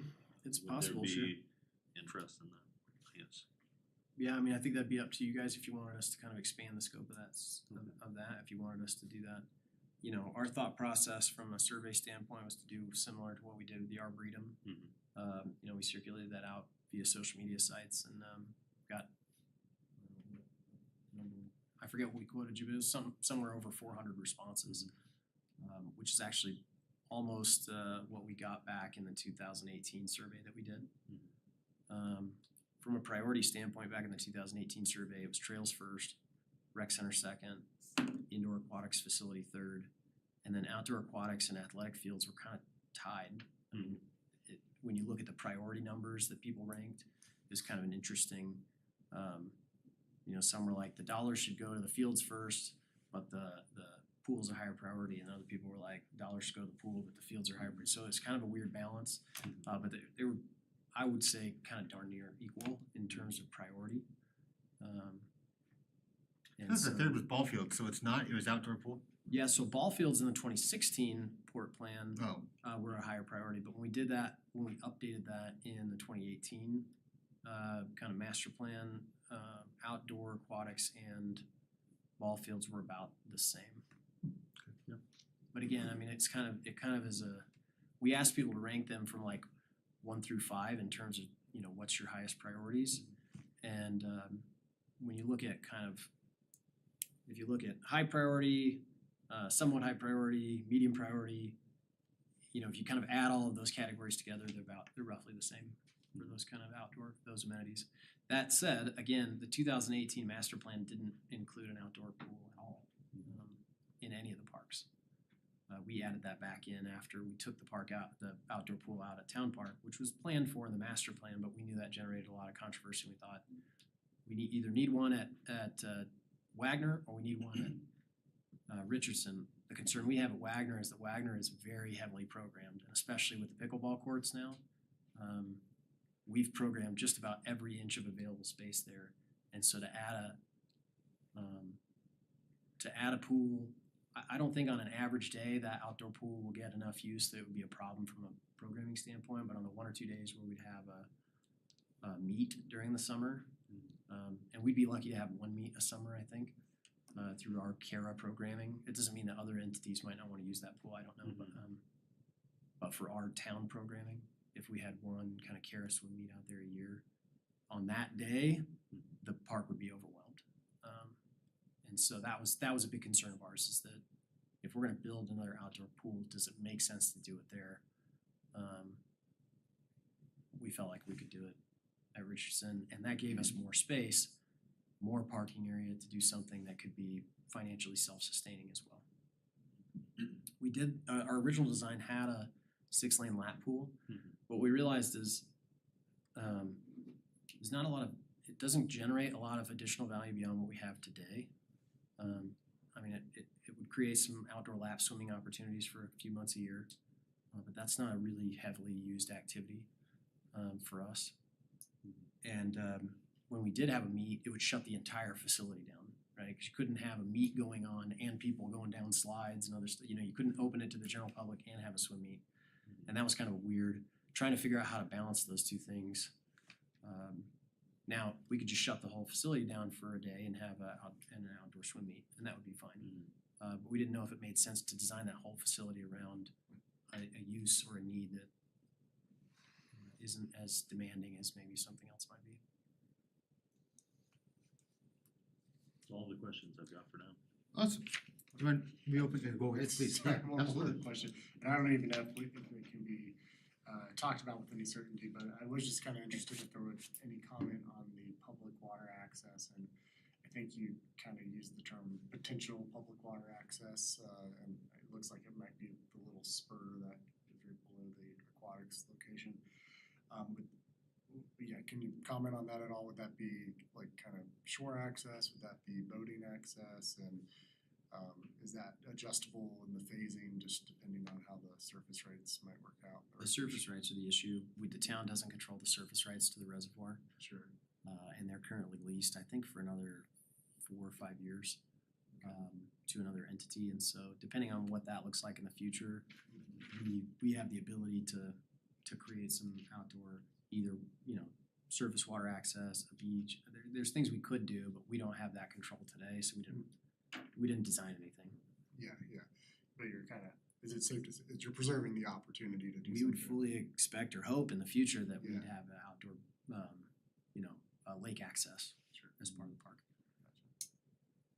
Feed off that, that's probably the same with a trail along the ditch to the north. That is true. Yeah, what our intent is, actually, as we made adjustments to the park, so originally the what I call the clover, but the 4 ball fields that all back up to each other, that was rotated about, I don't know, 45 degrees maybe. And one of the things that we did to value engineer the site pretty substantially was try to reduce the amount that we touched in phase 1. So the way that the site was laid out originally, we had to disturb a huge portion of the site to build the project just for phase 1.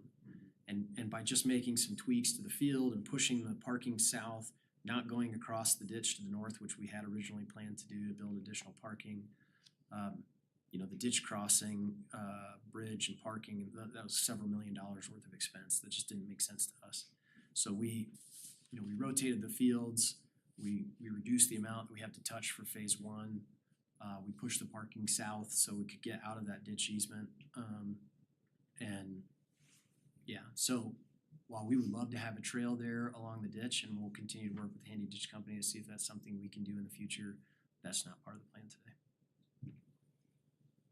But it's easily added Yeah, I kind of feel like, when we get to that. as long as we can preserve it, I just don't wanna get to the point where, well, we already built it, it's too late to add. It's In like- fact, actually, if you look, you'll see that there actually is a trail there, just kind of shaded in Okay. on the north side of that parking, but that's not really part of the phase 1 plan. Unless we were able to enter into some kind of cooperative agreement there. No, I And we've did already say had with those, Trustee we've already Kurtz's- started those conversations. Okay, great. Yeah, as long as it's preserved, just didn't wanna the opportunity. No other questions, yeah, I mean, a lot of the other trustees covered my other questions, so, Awesome. yeah. I have a follow-up question now, cause I forgot to ask this, and this came up in the board meeting. What is for the difference between phase one and phase two as laid out? Phase one is the 4 ball fields at the top. Correct. Phase two would be the 2 ball fields at the bottom. That's a pretty big grade there. Mhm. So how is it going to be, I guess, dirt taken from the north side, put to the south side, and it's all leveled out, but just built in the phases? Is dirt gonna have to be moved in to level that out? Is it going to be a consistent flat area? It's not gonna be sort of It will section- step down, so it's hard to see the contours on the site, but that upper parking level is obviously the highest point on the site. You'll have to come down about 5 to 6 feet to the second parking level. And then it's another I wanna say 6 to 8 feet down the field playing surface for like the 2 smaller fields on the east side. There's a pretty decent slope. It's mowable, so it's at least 4 to 1 because we don't want anything steeper than that. Makes it tough to mow. From the parking lot down to the big fields. But yeah, the site will be kind of benched for that. We'll dig into the hillside to create those slopes and push that dirt out to flatten out the field space. We may have to bring some dirt in. They're trying to balance cut and fill on the site as part of phase one to the extent that we can. We don't wanna have to export a lot of material. But you also do have to export some material in order to install artificial turf, cause there's a whole drainage system that gets built underneath. And so some of that where it's not structural fill, we'll be able to move a lot of that stuff around, so. Yeah, in answer to your question, it is not one flat site. It does slope from north to south, I think about 30 feet in total. It's actually pretty substantial.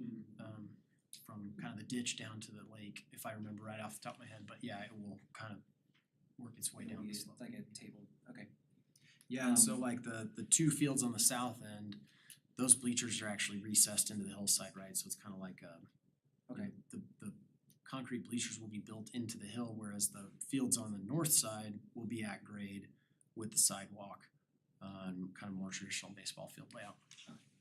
That's actually kinda cool. I'm just concerned about having to move Absolutely. I would like to have to move as little amount of dirt as possible. That's our goal as well, Okay. because that's a very good way to reduce cost.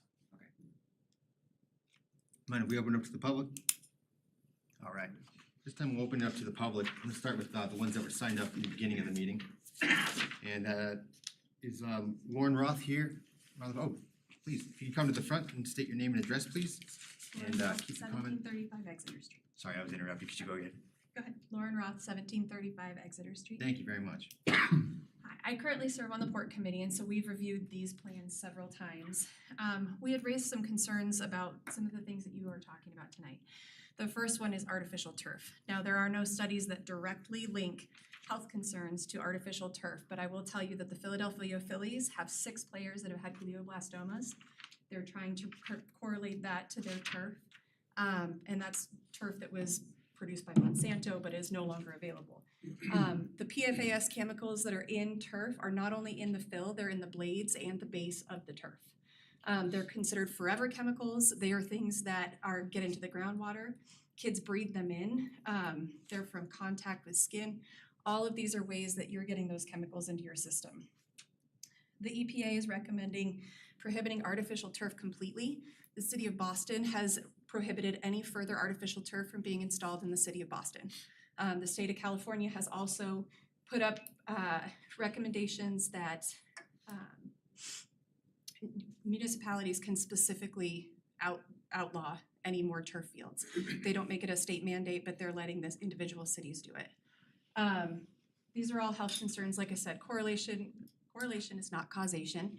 But when you have all of these things coming together, it makes it look like there's perhaps something to be concerned about. So I know that it is a maintenance time saver. It is something that's easier to maintain and easier to be able to play on. But looking at the long-term concerns with it, I don't know that it's something that we should put that much of our time and money into. As far as the design and the timing of the outdoor pool, this is close to my heart. My kids swim on the swim team with Chris's kids. My daughter has swam on the Berthoud Town Pool swim team years ago. She swims at the rec center, she swims on the Turner Middle School team, and she's gonna swim for the high school. They put 6 kids in a lane for practice. And if you've ever swum laps, you know that 6 kids in a lane is a lot. There are 4 lanes in that pool, and typically only 3 of them are allotted to the swim team for their hour of practice. You can get a whole lot less done with 6 kids in a lane. We have the need for it. Town Park Pool, even though it was lanes, it was a deep end, it had diving boards which could be transitioned from lane swimming to full open swim. That pool was full every weekend of the summer and a lot of weekdays. There were tons of times that we got turned away because they were at capacity. This is something that the town needs in that capacity. We have a kiddie area at the rec center, we have a lazy river at the rec center, we have a water slide at the rec center. All of those are duplications of what they're going to put in the outdoor pool. I think that considering the people that want to exercise, considering the people that want to swim on swim team, as well as the kids that want to swim in a deep end or dive off a diving board, we can't do that now. And hoping that neighborhoods are gonna agree to letting the general public in at a reasonable rate, something that people can afford, $5, $6, $7. We get complaints on the port committee. I hear complaints about the cost of getting into the rec center, and what is it, $7? I mean, if you're looking at, oh, we're gonna tell people, what you're saying today is that the park or the neighborhood pools are open to the public? I don't know that anyone knows that. Nobody knows that. I can tell you for a fact that TPC won't let anybody in unless they're a member or with a member or from Vantage. Ms. So- Roth, we're over 3 minutes here. Thank you, I appreciate it. Thank you very much. And I didn't explain that before, but if we Oh, keep, sorry, I know keep the rules. going. All right, thank you. If we had one more. Ms. Lincoln, Sarah Lincoln. I'm Sarah Lincoln, I live at 236 Highway 56. And I was at the last port meeting when they discussed this design.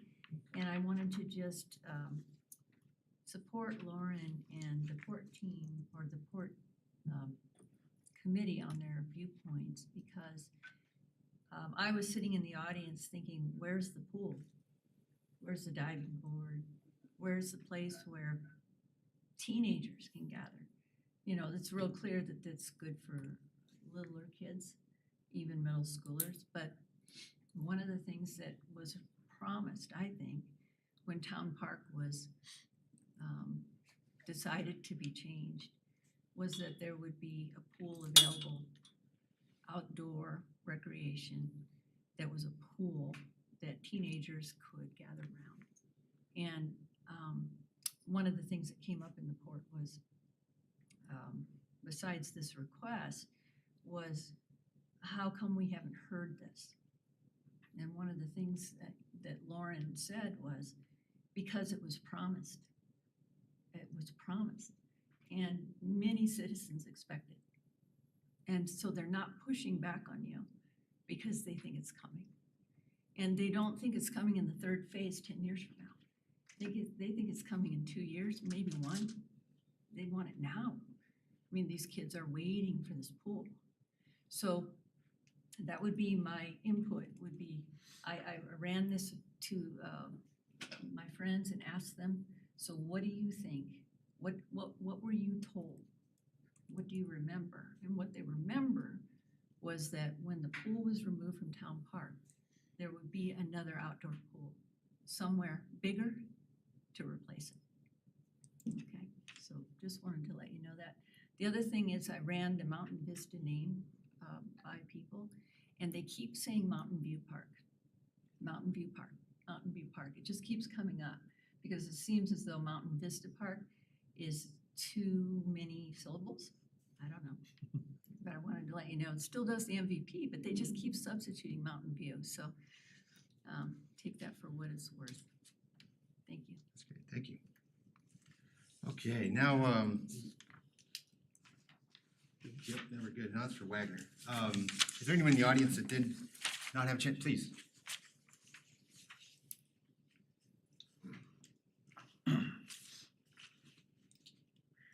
Carolyn Hobson, I'm at 817 Greenwood Drive. I'm also currently serving on the Port Committee. And I'd like to start with asking you, have you ever heard anyone in Berthoud say, this town needs a water park? Neither have I, but what I have heard time and time again is that people want the outdoor pool back. They want a good old-fashioned pool with a diving board and lap lanes where kids can belly flop their way to nailing a backflip and learn the heartache of adult swim and lightning delays. Port was presented a similar plan to this back in August when we had very strong feelings about the pool area. We made it clear that we felt the people of Berthoud want and would benefit more from a good old-fashioned outdoor pool. It would be cheaper and serve a much broader population. The Port Committee is a diverse population, varying ages, kids, no kids, and we all agreed. When we saw it again this month, it was very disappointing to see that nothing had been changed.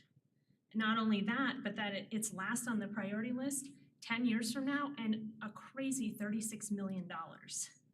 The rec center was a $20 million project, by far the largest the town had ever done, and there were numerous meetings, surveys, etc. to get public input. This project in total will quadruple that, and the only public input opportunity has been Port, and we're not being listened to. The destruction of the old pool left a bad taste in people's mouth. And need I remind you that the rec center was voted down, and a week later the town miraculously found different funding and went around the voters. In discussing this with people around town the last few weeks, many replied, it doesn't matter, they won't listen anyway. The pool at the rec center was supposed to suffice, and it doesn't. The plans for a pool replacing Town Park is supposed to suffice, and it won't. Port is just a snapshot of the population, so if we're wrong and this is not what people want, that's fine, but you haven't even asked. You're discussing a $90 million project tonight, and no one's here. This is by far and away more money this town has ever spent, and no one knows it's happening. Unfortunately, this project is well down the road, and staff may not be willing to make significant changes, but these changes were suggested 6 months ago. We're asking you to reconsider all options about a pool sooner rather than later. Could we consider a pool on the east side of Town Park or south of the rec center? It doesn't need to be at Mountain View. I also thought it was Mountain View, not Mountain Vista. Especially if that means it's 10 years down the road. Simply put, we're tired of the runaround. We want a pool and we want it now. Of course, understanding that government contracting takes forever, but you get my point. Thank you. Thank you. Anyone else in the audience wishes to speak? Okay, is there anyone online?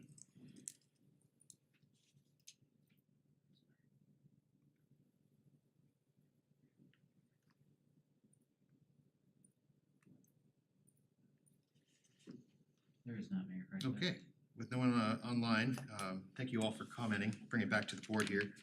We're not really voting on anything, but it sounds like you want some direction, Administrator Kirk? Yeah, that was part of the intent to bring this to you tonight. Okay. I think it's important that we clarify a few things. I understand some people might have felt like there was a promise that there would be an outdoor pool. Speaking on behalf of the town, I don't think that was ever, has been discussed since 2018. I'm not sure if that was a promise made by the board or not. What I do know is that the town park pool was planned to be removed in the 2018 master plan.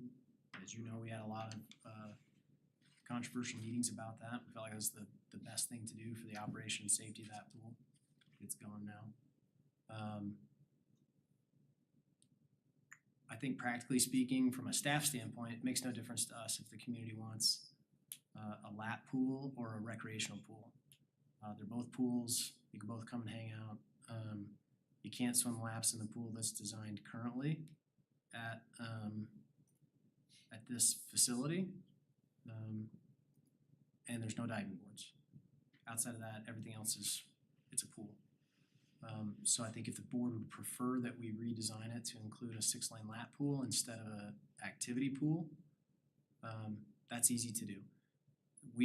From a design standpoint, we were not intending to finish the phase 3 design currently anyway, thinking that that would be farther out into the future. If the board would like us to reprioritize that and build a pool instead of ball fields, that's okay too. We were operating off all the work that had been done in the 2016 and 2018 plans in terms of priorities and what was next. Our understanding from the board at the time was that, again, ball fields were coming after the rec center and town park were done. And so that's the direction we've been going as staff. We haven't had a lot of additional community meetings about the plan other than to do a concept for the aquatics facility because we're working off the 2018 master plan, which was ball fields and a playground. So we did add an aquatics facility concept that after the controversy associated with the removing of the town park pool, thinking this would be an appropriate location, but if the board would prefer a lap pool instead of an activity pool, from a staff standpoint, again, it's of no consequence to us. Like I said, we weren't planning to finish this design right now anyway. We could accelerate that and do this instead. That's really what we're here to talk to you about tonight, is where are your priorities? We wanted to show you Richardson in context, or Mountain Vista, whatever you want to call it. We also don't have a dog in the fight. You can name it whatever you want. It makes no difference to us. Whether or not people thought it was Mountain View or Mountain Vista is, again, it means nothing to me. It's the name of a park. It's whatever people will call it, and whatever people want to call it is fine.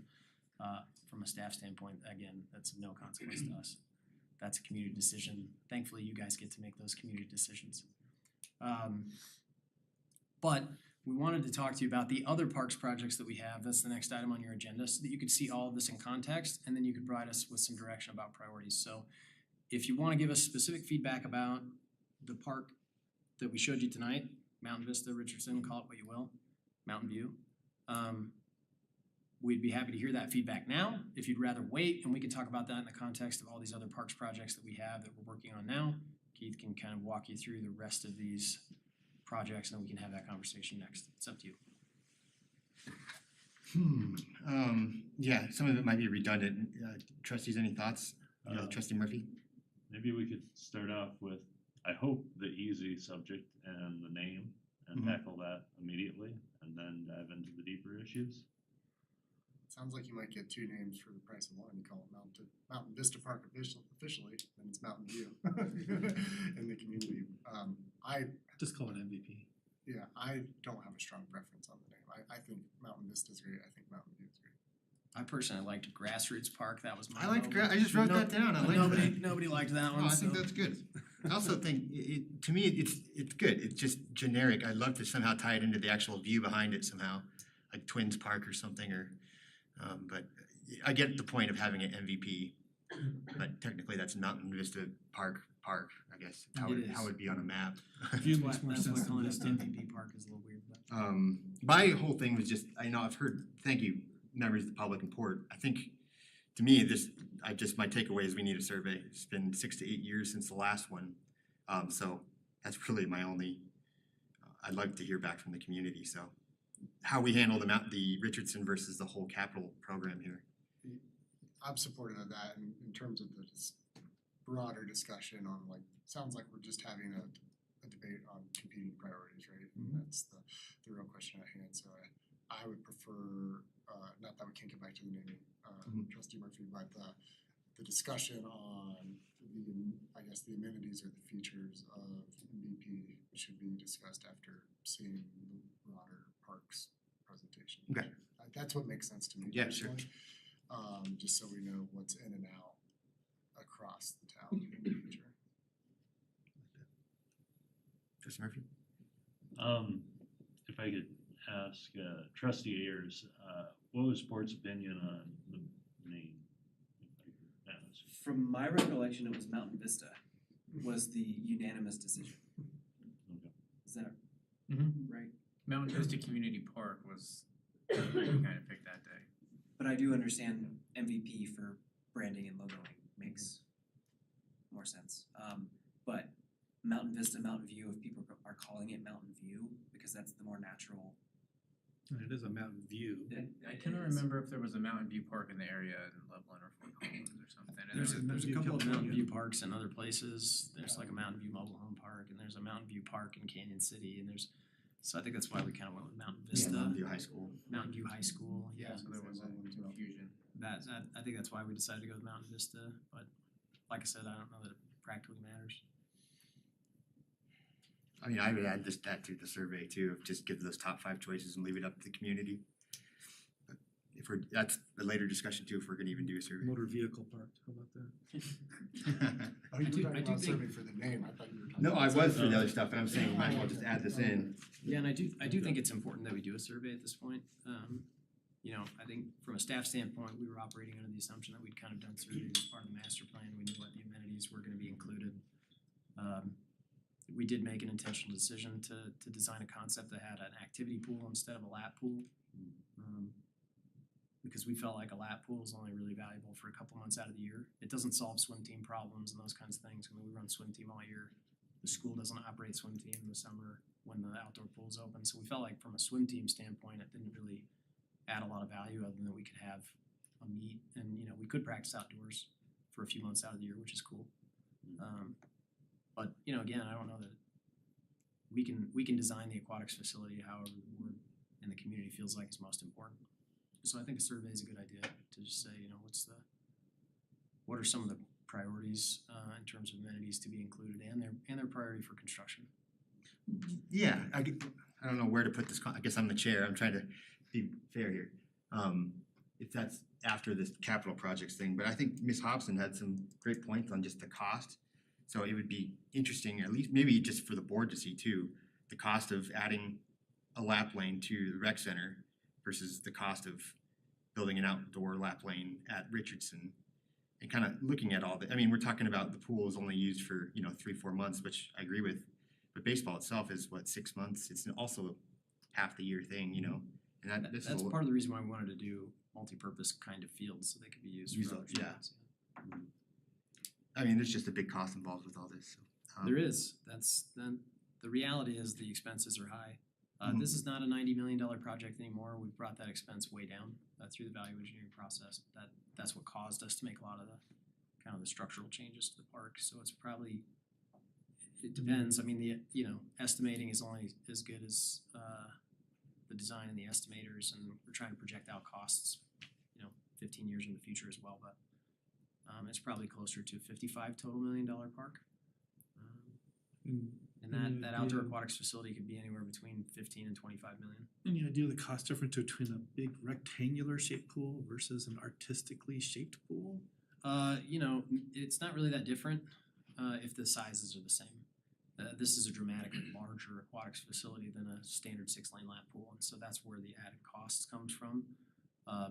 And because it's intended to serve a lot larger number of people, then you have bigger bathrooms and bigger locker rooms, you have some party space, you have a lot more outdoor space to accommodate a bigger number of people. You have offices and things at that facility that would not exist if we just built a 6-lane lap pool. So a 6-lane lap pool at Wagner would be dramatically less expensive than an outdoor aquatics facility this size, but we're talking about apples and oranges in terms of comparison. So that really is a priority decision for the board in terms of, where you wanna focus those dollars.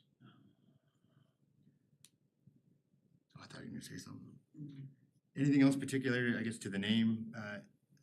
Do you want a decision on that right now, Administrator Kirk? I think it's up to you guys. I mean, We can throw in the same survey with the It's public. okay. if you'd prefer to kind of leave it open to the public. Yeah, I think that'd be nice. That's fine. Not only does it take the heat off of us 7, I mean, then we're not averse to making very tough decisions. I think we really would hear from a larger population that would, maybe not have not approached us yet. The reality is, and this is not a quantitative decision, right? There are times when you need to make tough quantitative decisions because it's the right thing to do. In this case, the name is purely subjective to Right. everybody, so it's just easier to ask as many people as you can and just pick the name that just rises to the Yeah, top. like the water buoy type. That's fine too, yeah. Okay. What was the name of the buoy again? David Bowie. David David Bowie. Bowie. David Bowie.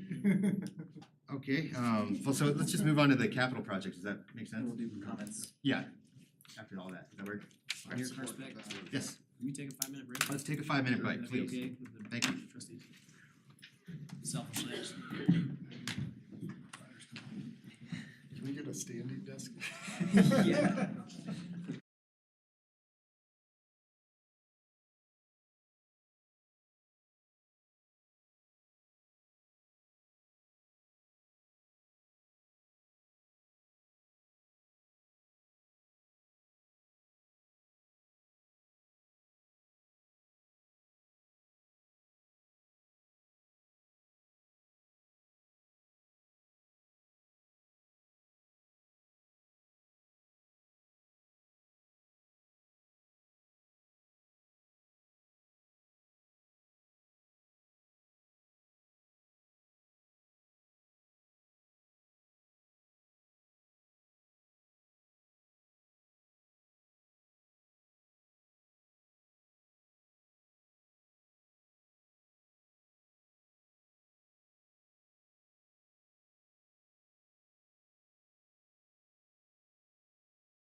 At least I don't think so. I mean, we'll have some initial stuff this summer.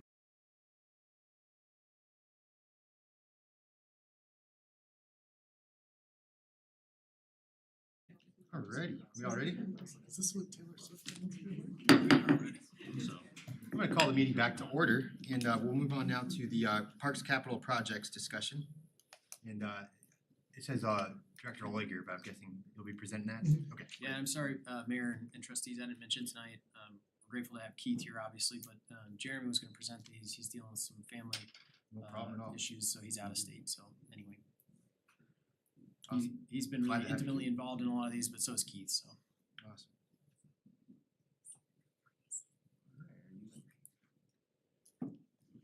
All able to see the screen? Jeez. Yep. Okay. There we go. So we've talked a lot about the master plan and the projects going along with that plan. There are additional projects that are happening throughout town, throughout the different parks. I mean, over the last 5 years, almost every park has had an improvement of some sort added to it.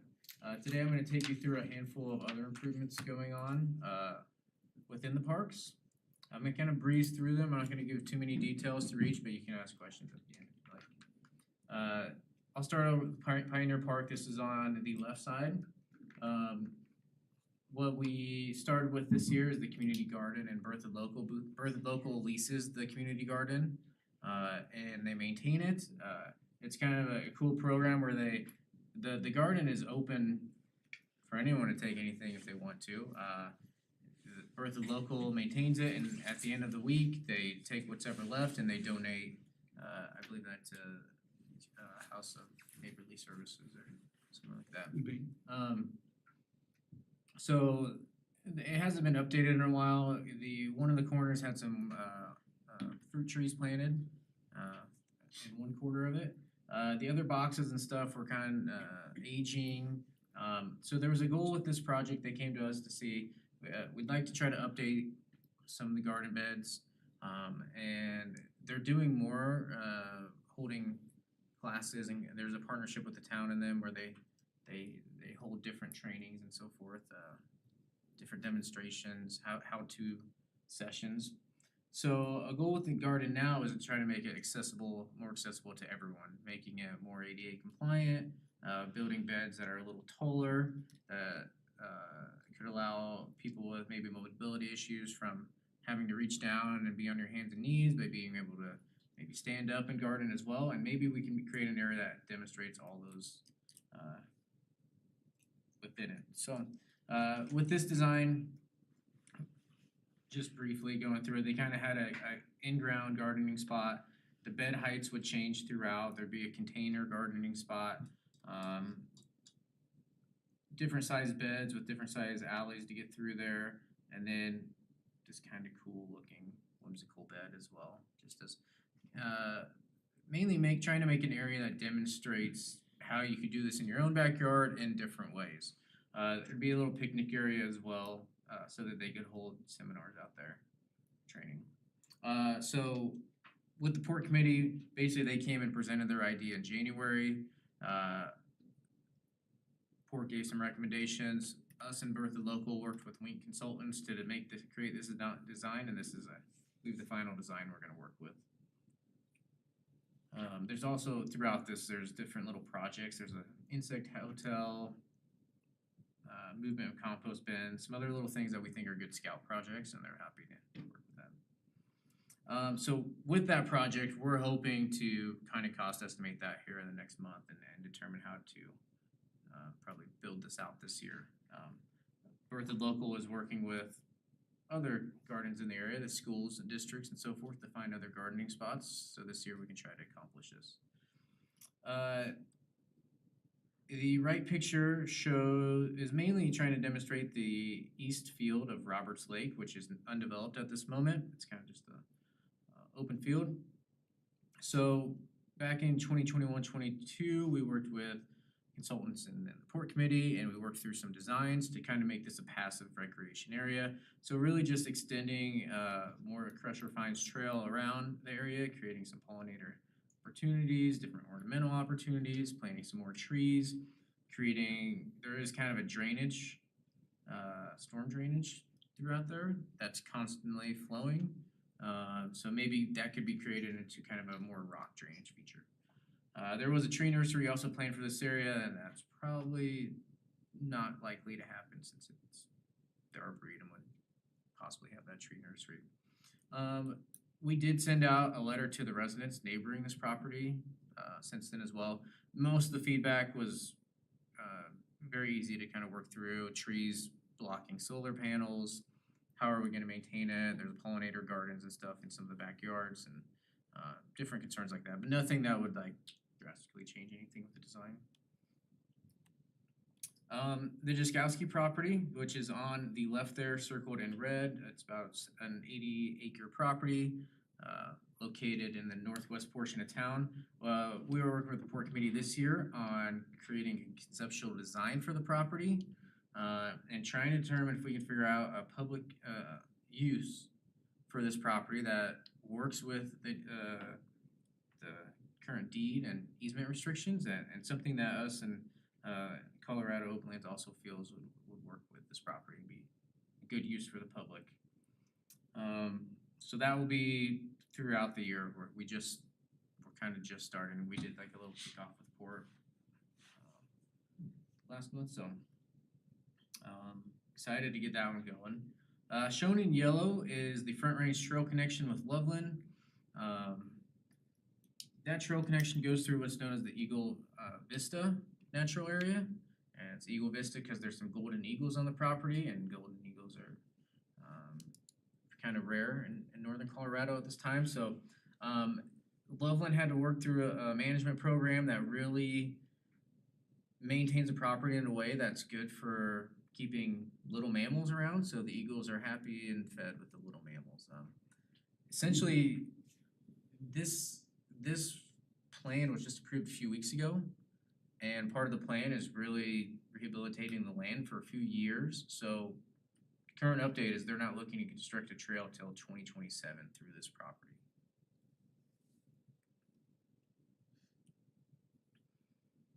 Continuing with trails, we do have the North Bertha Parkway Trail connection. This extends from Water Avenue. It would cross Water Avenue. There'd be a signaling system. We have a CDOT grant with this project, so this project, currently we're waiting on CDOT basically to give us the go-ahead to submit for bid. We went through all the permitting processes. Everything should be taken care of. We're just trying to get the final go-ahead, and we're expecting that possibly in the next month or two to put this project out for bid. I have it in two colors because we're going through two properties that aren't developed yet, so we're not gonna do concrete trails on those properties. To start, they would be soft surface stabilized crusher fine trails in red, because those properties would later get developed, like the Richardson property, and this would be a Heron Lakes property over here. So the concrete trail though would extend past the ditch and connect up to County Road 10E. And again, we're hoping that opens up and can actually start this year. That trail ends at a road over off 10E, and that would lead to what we call the Rookery Trail.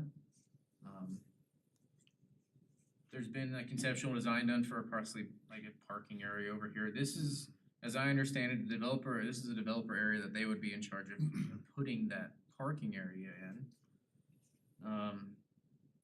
But then it extends out to like a peninsula that goes over Welch Reservoir.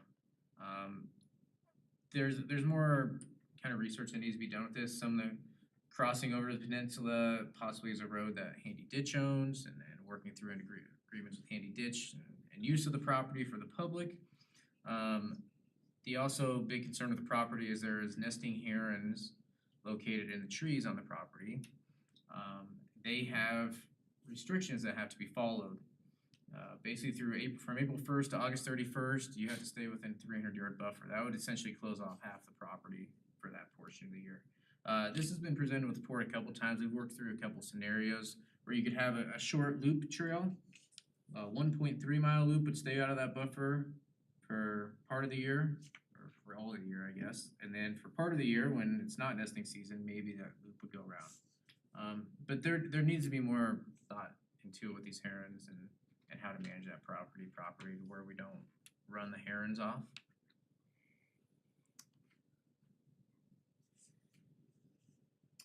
There is some money funded, well, I would say, so this right now, there's no plan to move forward with any of this one this year.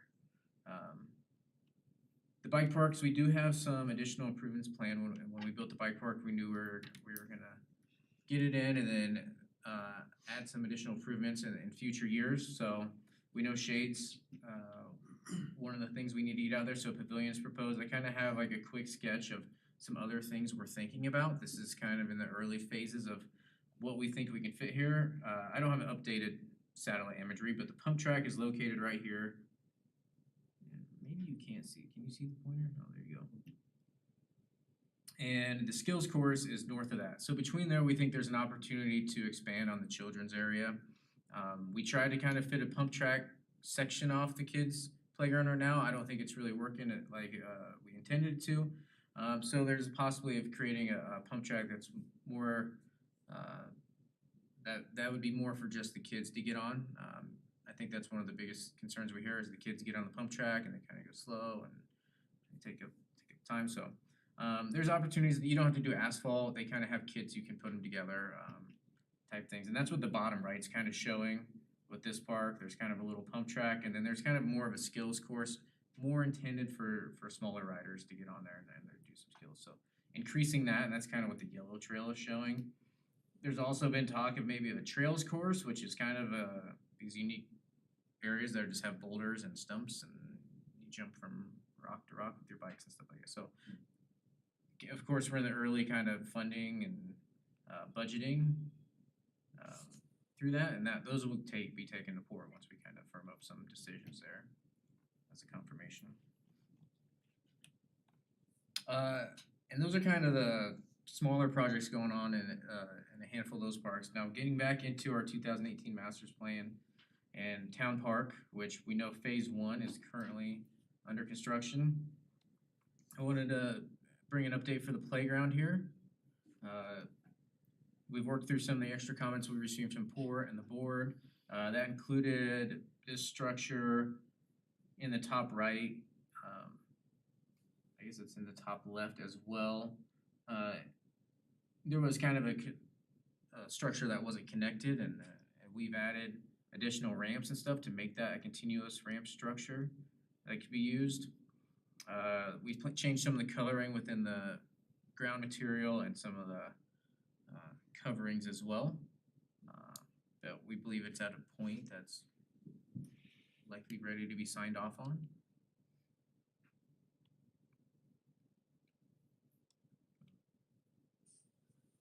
See everyone looking at that one very closely, so I don't wanna, we can come back. If there's more questions.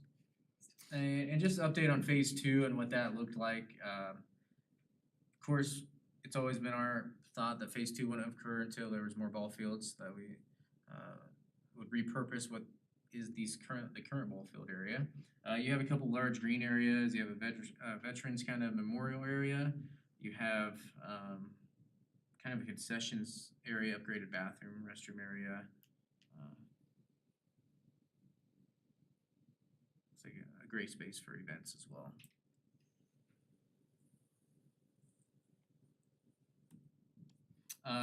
The Berthoud Arboretum, which you all saw within the last month, and that design. This project would fill out the rest of Wagner Park, and we're bringing to you again, just these are all the things kind of going on and the big decisions, and there's gonna be some prices and shown with you all to help with determining the next direction.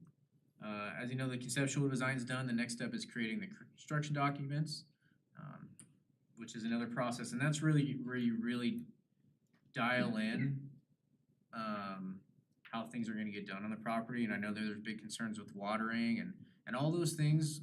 You know, conceptually, we think we understand how they're gonna work, but until you get to the construction documents, you can't really say for certain how they're gonna work. But of course, we think there's gonna be a pond that we can have non-potable storage on, a pond that can be utilized by us in school. And then possibly another neighbor along there that uses that water as well.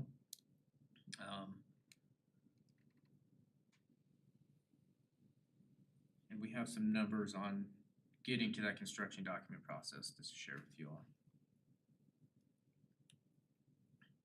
The Knievel Park concept plan, it's kind of just sitting there. I'd say there's nothing, no real future plans, no real talk of what to do with that property at the moment. The Knievel property is located on the west side of Highway 287.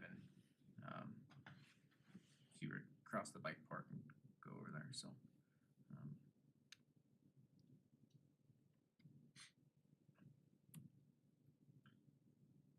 And then recently purchased was the Newell Farm Park property, which is located on the east side of town, close to County Line Road 1. So what we've done so far is the Port Committee has had a meeting where we've just kind of looked through the easement, kind of the deed and uses of the property. We do plan to go visit the property with our annual port tour. We'll go out there and kind of get on the ground and look at it as well. So those are kind of like the near future plans we have for the property.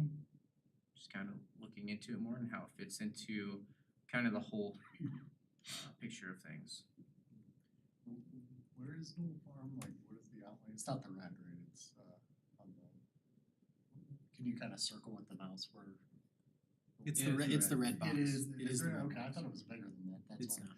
It was throwing me off. 11 or 12 acres.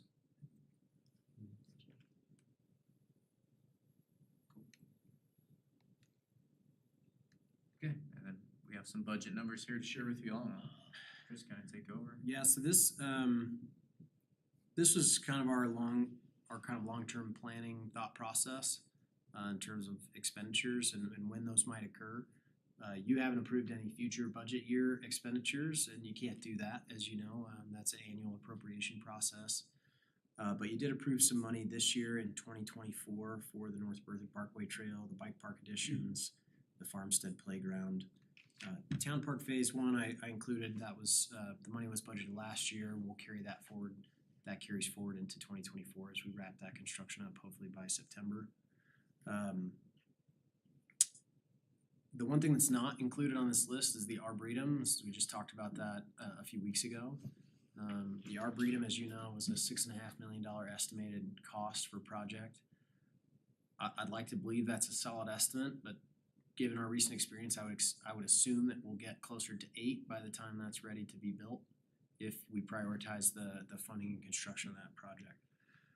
We did get a quote for design. Keith, if you'll remind me, it was $400,000, 405 maybe, for construction drawings for the Arboretum, which isn't out of scale. You know, we always assume 10% or less of the total cost of construction for design, so that's less than 10% of the estimated cost. So that doesn't seem out of scale. So we could decide where to fit that in if we wanted to prioritize that over some of these other items. The Heron Lakes Rookery Trail, you know, again, thinking that we may be able to do something out there next year at the earliest. A lot of the concern right now is just the access and how do we build a trailhead and do we include parking or not parking. That would all be on land currently owned by the Heron Lakes developer that will be developed at some point. So how much money do we want to invest in a trailhead now that might get moved or torn out later?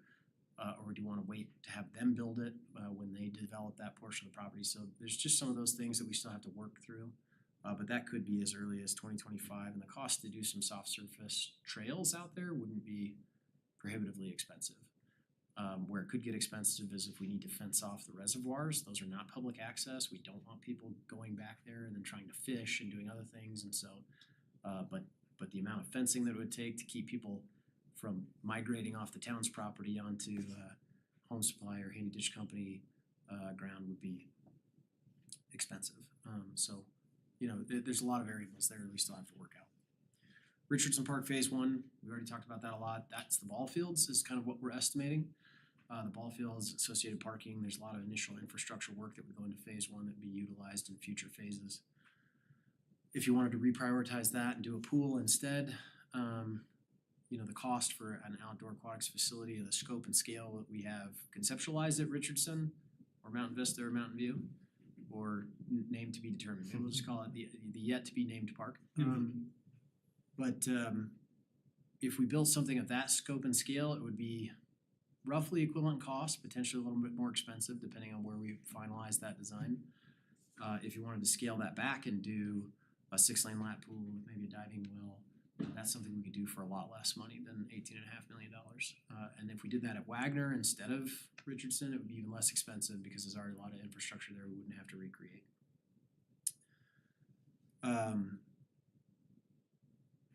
So I think that, there's some timing questions there in terms of priorities.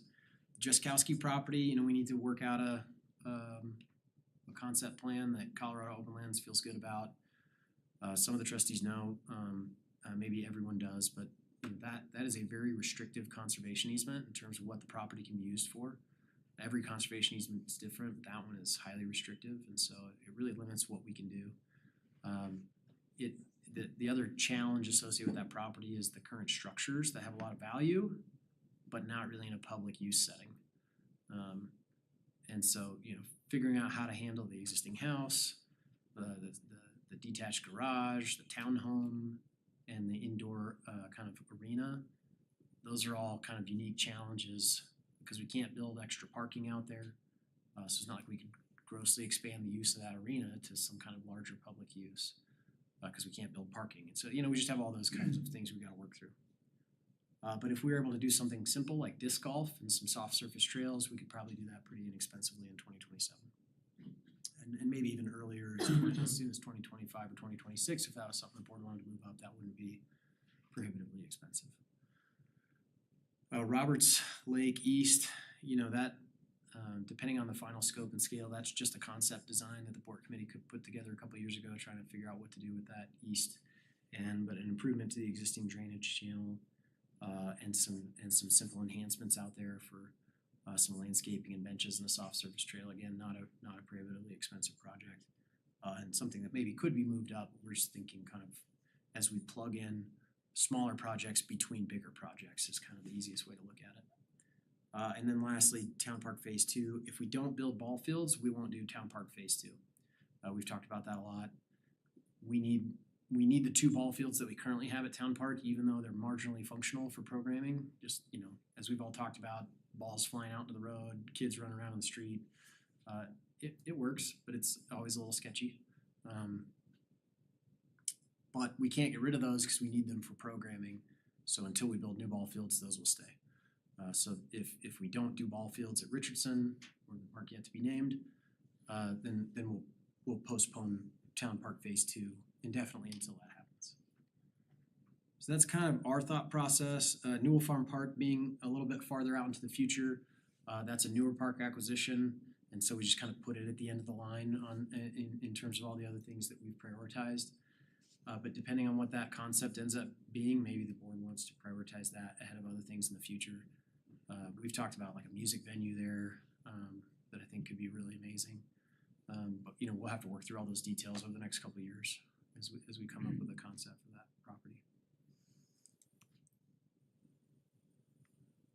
So that Good. just kind of in broad context, Yeah, that's that's kind of what our thought process is from a timing standpoint, maybe what those expenditures might look like. Again, the Arboretum being plugged in, if we decided to prioritize that and try to get that done in the next couple of years, that would change the nature of what we could do at Richardson. We just don't have enough money, I don't think, cash on hand to do both of those projects in the next 3 years. In either case at the park yet to be named. But if we, again, if we scaled back and said, hey, let's just do an outdoor pool at Wagner, I think we could make that work financially, so. Okay, just right off the bat here, do you know how much of funding sources, all this kind of makes sense, the general fund one for Richardson Park Phase 1, do you know how you're splitting that out? Yeah, so currently the 2019 1% fund has about $6.5 million in it. Okay. We still have some of that money to spend on Town Park that's budgeted but hasn't been expended yet. Okay. And then we'll continue to collect additional tax revenue over the next year So we think we'll probably have about $6 to $8 million available to us when we get to constructing that, if we were to prioritize that for 2025. And so the general fund would have to kick in $10 to $11 million to make that project whole. There's currently $25 million in the general fund reserves. You know, kind of our bare minimum from our perspective in terms of total reserves for the general fund is closer to $3.5 million. So I mean, we have a lot of extra money. We also want to use some of that money to redo alleyways in town. It's a solid general fund expense, but we do have excess capacity in the 1998 1% fund now, as we're moving recreation expenses out of that and trying to prioritize that funding for streets and sidewalks. And so alleys would be an appropriate use of that funding as well. So some of that's just kind of balancing a variety of different pots, but it seems like the cleanest and simplest way to construct a bigger project like that would be to use some of our general fund reserves to pay for a large parks construction project. General fund covers admin, which includes, you know, all of our general town admin staff and community development. It covers our sheriff's expense, and it covers parks and public works, streets, not including utilities. Okay, and then yeah, it's the Conservation Trust, which is that's like lottery money, right? It's GOCO. Yeah. Okay, and then Parks Development, okay, so then some impact fees too. Park development impact fees. As we talked about with the Farmstead Playground contribution, that'll bring our balance down to a few $100,000 in the park development impact fee. And that will be driven by growth and how fast growth happens or not, by how fast that refills. Okay. Trustees, any questions?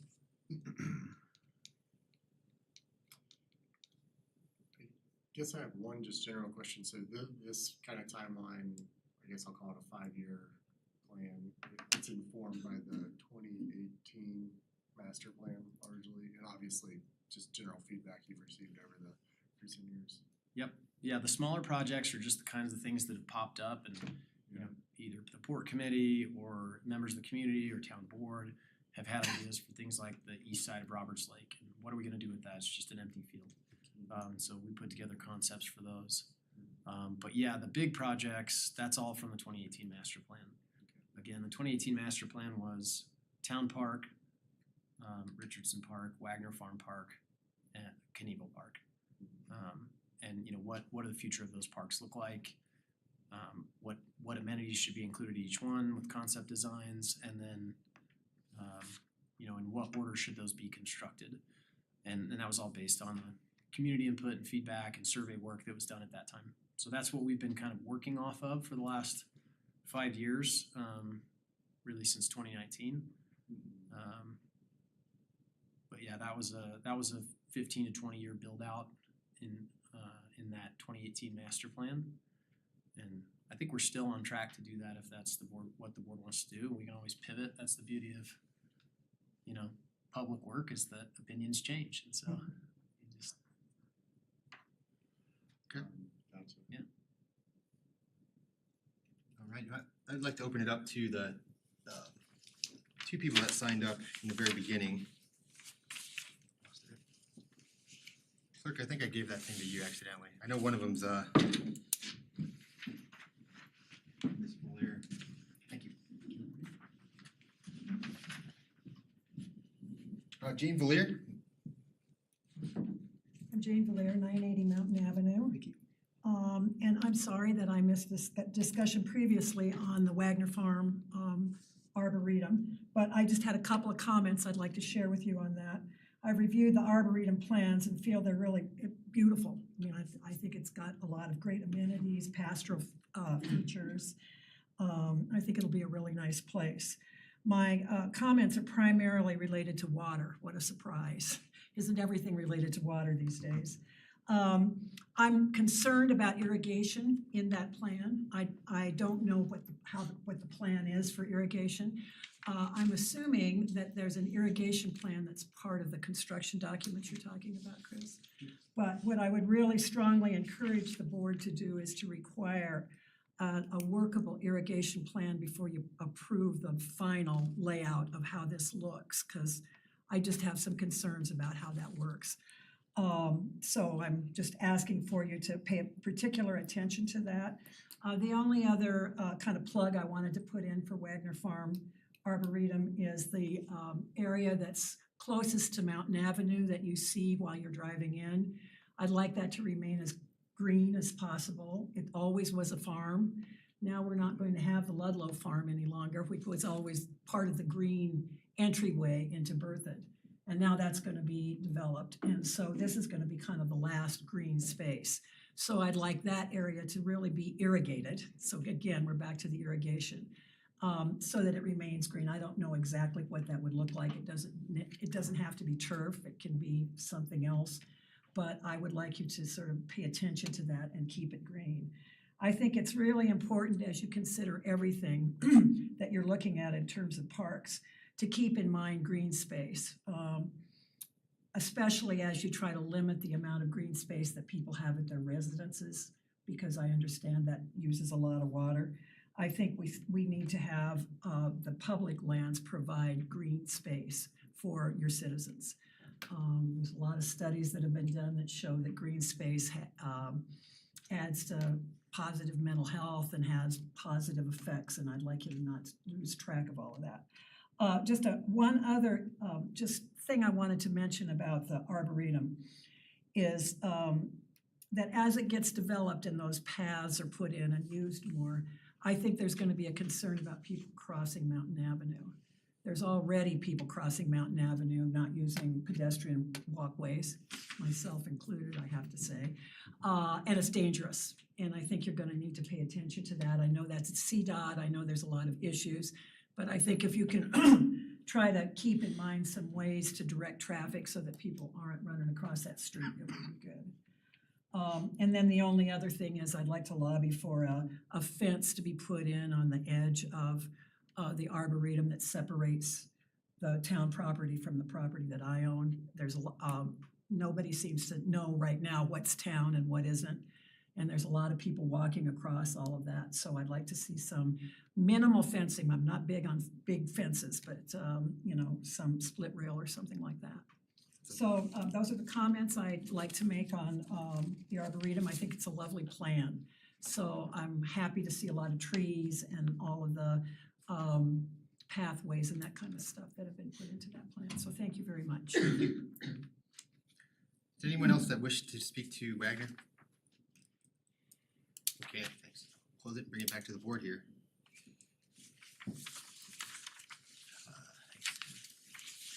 So how do we feel overall? I guess we kind of pushed off some thoughts about Richardson to this overall discussion.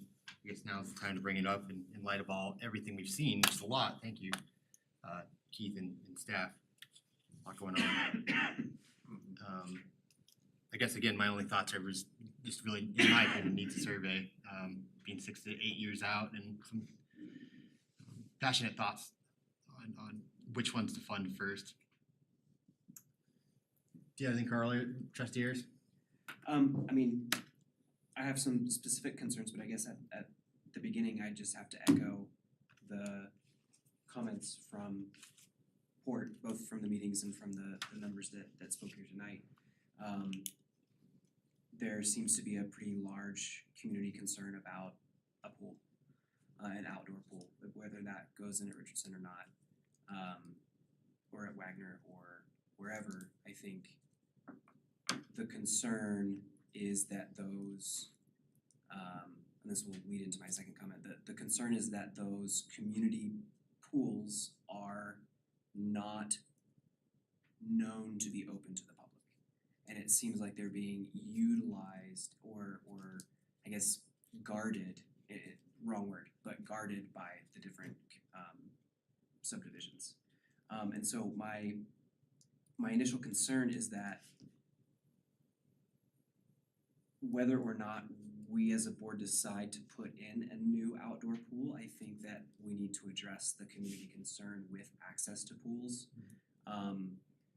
With whether it be some sort of like community pass that could be presented to those different subdivisions so that you could get into the pools because they are public, whether some sort of fee could be agreed upon by the different subdivisions across town, that if you're a member of the greater community, you can still visit those pools, those outdoor pools in the summer. Cause I agree that, going and sitting at an outdoor pool just for fun, you don't have to swim laps, but go hang out with your friends, go drink a soda, jump off the diving board, that sort of thing, that's an important summer activity.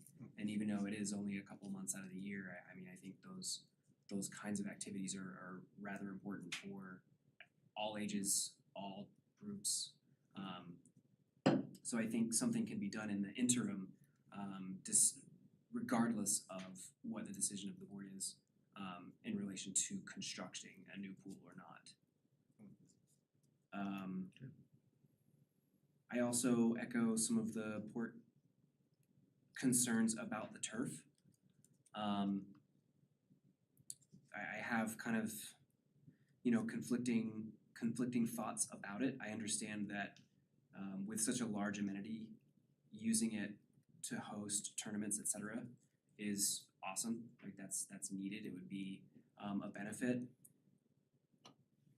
However, I also think that kids should play outside on the grass. And sometimes it gets rained out, sometimes it gets stormed out. I'm not gonna speak to the chemical concerns because I don't know what I'm talking about, but if it is a concern, I would back that as another reason not to do the turf. I think that, not to make it about money, but I think that money could be spent protecting in some way the fields from downpours, etc. I'm not gonna fight one way or another. I'm hesitant to put turf on such a huge, large outdoor area.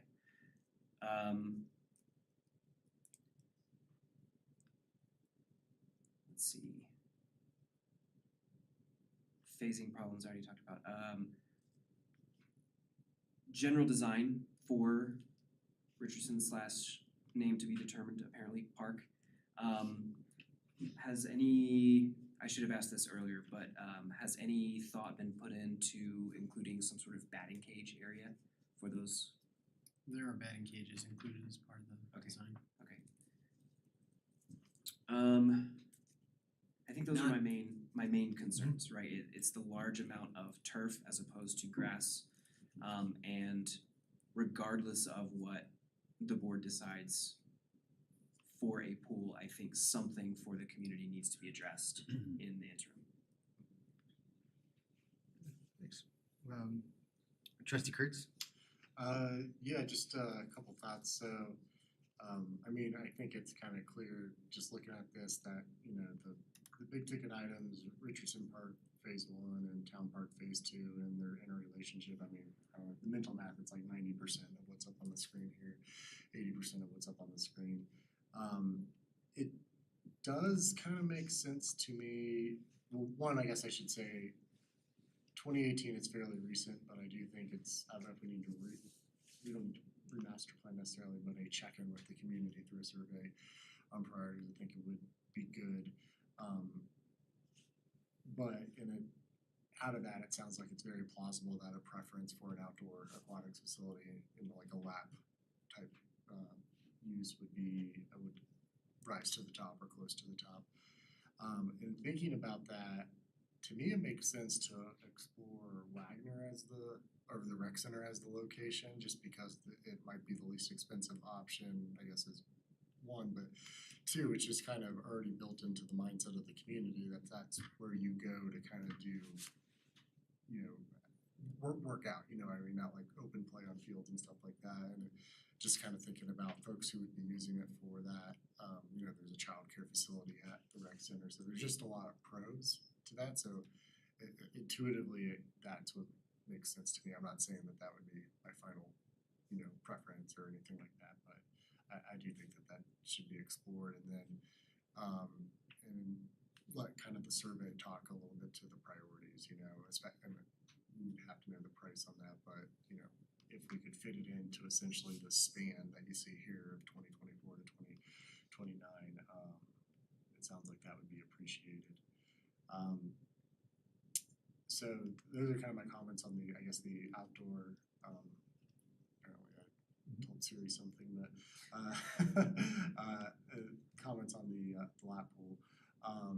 I personally do think, so looking at how far right or how down the road the Newell Farm Park and potentially some sort of cultural center or music amphitheater, I think that would be great for the town, and I do think it's something that we don't have currently, and other communities nearby do. You know, Loveland has, I think, 1 or 2 facilities, the Lagoons. Lions has a kind of little bandstand in one of their community parks, and it's very well attended, and so I don't know what our restrictions with the easement are, but if something like that were to be allowed and we could figure out a way to move that up, I would personally probably be willing to reprioritize some of this other stuff in order to move the cultural amenity up in the timeline. I think those are all my comments. Okay. If I may, Mayor. So Newell Farm absolutely would allow for a music venue of some kind. As you know, that's where the farm concert is, and music is obviously near and dear to the former owners' hearts, and so that was something that was really kind of one of the primary ideas for what the future of that facility could be, as kind of a music venue or destination. So definitely agree there. On the outdoor pool side, if the board would like to prioritize a lap pool style pool, I would certainly recommend that we do that at Wagner. I could go through a long list of reasons, but there's a very long list of reasons not to do that somewhere else. Just the costs associated with fully developing parking and all of the things that will have to go into a facility like that to make it more of a destination. Not just a pool and a field, right? Which we couldn't do at Richardson. There's a lot of ancillary expense that's already been dealt with at Wagner. It just makes no sense to move that somewhere else. The only reason it would make sense to do a larger destination style facility at Richardson is because we'd be drawing the costs associated with maintaining that facility and all those things. It's just a totally different scale. But yeah, for like an outdoor lap pool, Wagner is the right place for that. I can already tell you guys. I think we looked at that internally a long time ago. We've looked at it internally since. If we're to do an outdoor lap pool, it should go at Wagner, in our opinion, as staff. I mean, that intuitively makes sense, I think. That's where all of our lifeguards already are. We don't have to manage 2 different lifeguard offices and all that. I mean, it's just, there's a million reasons why. But that's a much simpler thing to do. Okay, thanks. Trustee Hardy? Really, I guess I got one question, or 2 questions. One is, were the 6 fields in Richardson 3 different pair size? Or were 4 of them the same size and 2 smaller? I was trying to. There's 3 pairs. Yeah. Yeah, so the 2 smaller fields could be played all the way up to kind of 13U baseball and all the way up through collegiate softball. So any fast pitch softball on those 2 smaller fields, and then up to 13U baseball. The bigger fields, because they're big, they can be shrunk down with temp fencing like we do at Vine Park, so they can accommodate baseball and all the way up through adult softball, and all the way up through Major League Baseball if you want, so those can accommodate anything. And then there's 2 fields, the 2 that were in phase 2 of what we showed. Those are 300-foot fields, so those could accommodate softball with temp fencing and all the way up through 13U also, but just are a little bit bigger playing surface so that we could also run things out in the outfield that we couldn't do on those 2 smaller fields. And then one of the phase 1 fields wasn't rounded like all the other fields. It was like squared. Is That one we just just- the land use, or is there a reason why that one's got pockets? That is the exact fencing layout of Coors Field. And so, where the Rockies play, we just thought that'd be a cool, Okay. the fencing layout doesn't really change the cost of the field significantly. We just thought it'd be kind of a cool, that'd be your championship field. That would be, it'd have a unique scoreboard that kind of mirrored the Rockies Coors Field scoreboard. And so it'd be kind of a nod to our local team. And then are there other baseball facilities built by cities in the area that use the artificial turf already? There are not many. And so part of the reason why they're really attractive for tournament play is because baseball season takes place in the spring and early summer. And as a result, there are a lot of rainouts. And so Colorado really struggles to find high quality field space for tournament play in particular. But we have problems with our own rec programs, they get rained out all the time. Could you share a list of where those fields are at, cause I'd be Yeah. interested in checking them out. There are not many locally. Metzler Park down in Colorado Springs is all artificial turf. That's the biggest one I can think of. There's a couple down in Inglewood and some areas like that around Denver. But there's not a lot of big facilities in northern Colorado that have artificial turf, which would also make them more desirable and easier to rent and at least for tournament play to help operate, offset our costs to operate the facility. And then my pool comments, I did initially like the idea, cause when we were talking about the whole rec center, my biggest concern was its location and how soon would we outgrow it. I think we already have. Another comment was pool size. Can you build a pool and then add on to it? My question was answered back then, nope, you gotta dig it up, build a bigger pool. So my concern is, yeah, it might be cheaper and easier to build it at the rec center, but would we be building something that's already too small for our needs? Or should we just go big, wait a little bit longer, build it right, build it big, and put it up in Richardson? I think it all depends on kind of the priorities of the community and the board. If the priority is a big outdoor aquatics facility, that needs to wait. If the priority is a 6-lane lap pool and some diving boards, that can be done. Cause to me, just a big, nice square pool that capacity wise, you can just jump everybody in from 3 feet to deep end. I don't think anybody really cares if it's shaped like a natural lagoon and we can walk in and walk out, that's a water park. I mean, I think everybody just wants just a big wet hole to go get wet in. And then that could be a nice big box. Shoot, I used to swim in a 12-foot stock tank. It's colder than stock, but it worked. But anyway, I just see all this, it seems like everything that we get for all our parks, they wanna throw a splash pad in and they wanna throw in all this whole creative, fun, artsy stuff, and I'm just like, can we just get a nice big basic square pool that can kind of suffice all that? So Yeah, so that's just my comment on that, just. one of the things you might remember from the original Parks Master Plan, we had a company, I'm gonna draw a blank on their name. King and Associates, something King and Associates, anyway, they specialize in aquatics facility management and pro formas, and they come in when your pool's not operating right, they come in and tell you all the ways to fix it. And they really pushed us away from a lap pool. For those that were on the board at the time, maybe you remember those conversations or not, but because of the cost to operate and maintain one, they just don't draw big traffic. They certainly will draw local traffic, and our pool in town was packed in the summertime. There's no disputing that.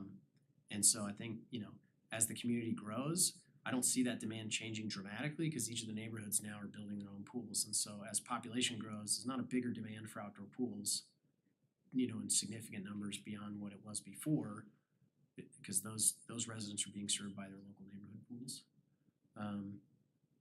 But there is an existing significant demand for an outdoor pool that existed before, right? But again, they kind of pushed us from a financial standpoint away from the big box pool. With the idea that, you're gonna draw from a bigger region, South Loveland, North Longmont, and maybe even farther away than that, if you have really kind of destination style amenity rather than a local pool style amenity. And I think that was the thought process. But again, it doesn't matter if we have people that come from out of town, that's not why we're building things. It's nice to have because it helps offset the cost to operate them and they're expensive. And there's some economies of scale, right, when you build a pool. So as you go bigger, the cost to operate that same amount of pool kind of comes down per unit, and that's how you make those numbers balance. But all of that is a priority and policy decision from the community. And I'm trying to remember where I saw this one pool, but it was kind of like the pool you showed in the Richardson display today, where it was, not square, it's kind of shapely, looked pretty, looked all that, but right down the middle of it, they were able to put 6 lanes straight down through the middle of it and still were able to do 6 lanes while still having that attractive looking style pool. This one actually is large enough, we just didn't show the lane striped where you can, that's common in like hotel pools, you know, you see that where if somebody wants to swim laps at the hotel, but it's kind of this more amorphous shape. You know, you can still put stripes on the bottom so that somebody can swim laps through there and have something to kind of follow. This pool is big enough to do that, it's just not big enough for competition stuff. I mean, it's not, it wouldn't be suitable for competition, obviously, because it's not designed for that. I mean, you could Excuse me, swim, interrupt you real could quick. swim laps in it. Trustee Kurtz, do you mind making that motion to get us past 9:30? Yeah, what do you think, 10 o'clock would be sufficient? I'd say 10:30, 10:30. just to be safe. Okay, yeah, a motion to extend tonight's town board meeting till 10:30 p.m. Thank you. Is there a second? Second. All right, Trustee Kurtz has moved on that. Trustee Murphy has seconded. All those in favor say aye. Aye. Any opposed? Okay. Try, go ahead. So yeah, I'm just trying to find that moderate pool, not the, you know, kiddie pool or the destination pool, but a good all around. Let's build it right, build it big, cause you can't add on to them.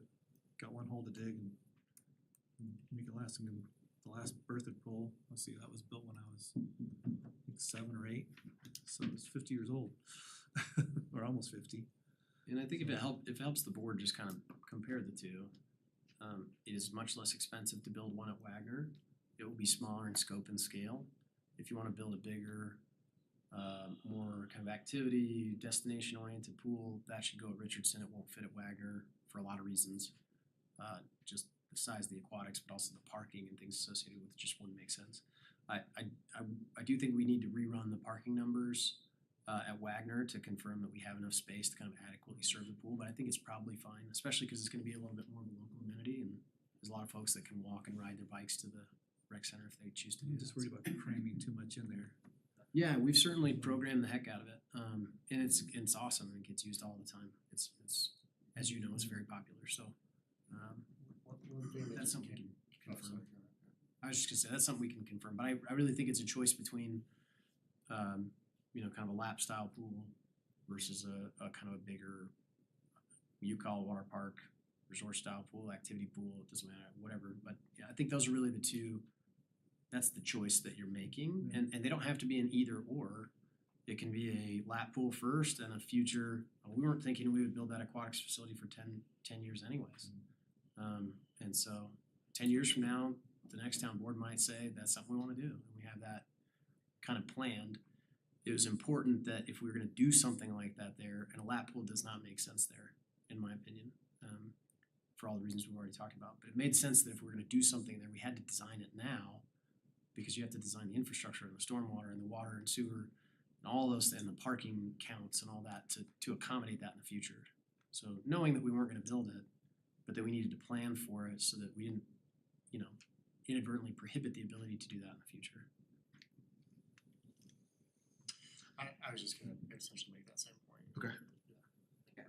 Let's get through Trustee Murphy and then we can go back to Yeah, quick secondary, comment. unless it's. I just had a short Yeah, go ahead. clarification comment, yeah, cause I think there's some confusion about the choice, as you said, Administrator, between a lap pool versus a recreation pool. And I don't think necessarily that the comments that are being made, from what I understand, I don't think the comments that are being made are specifically asking for a competitive lap pool. I think people are concerned that the water feature that's presented at Richardson is just another play pool, where there's not going to be a deep end, where there's not going to be diving boards, where there's not gonna be places where people can jump down into the deep end, that sort of thing. And so I do agree that a sort of combination of the two might be a better use of any space and funds that are made, but I think that is maybe part of whatever survey that goes out, that those options need to be Yeah. pointedly clarified to the people who are taking the survey. I would agree, because I think, you know, the prior discussion was very much about lap and competition pools, at least 5 years ago, from my recollection. Obviously, there's the issue about being able to get in the water and be outside and not be indoors, but an activity pool accommodates all that, and we can, you know, we can include a deep end with there's already a deep end in that pool, just not a 12-foot deep end.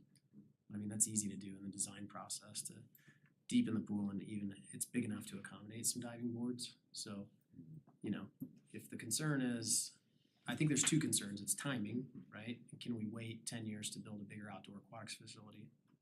And then it's, what are the specific amenities? So I do think there's some, that's a needed point of clarification from my perspective. I did have one more question. I didn't quite see it, maybe it was just really small in the sketch, but is there some sort of concert pavilion to take advantage of the sloping hill out of Richardson? There is. Yeah, there is. Okay. Okay. Yeah, actually, I don't know, Keith, if you can skip back a couple to the, actually, it's probably way back in the original slides or, I'll reorient you a little bit because we didn't cover a couple of the details. Oh, right there.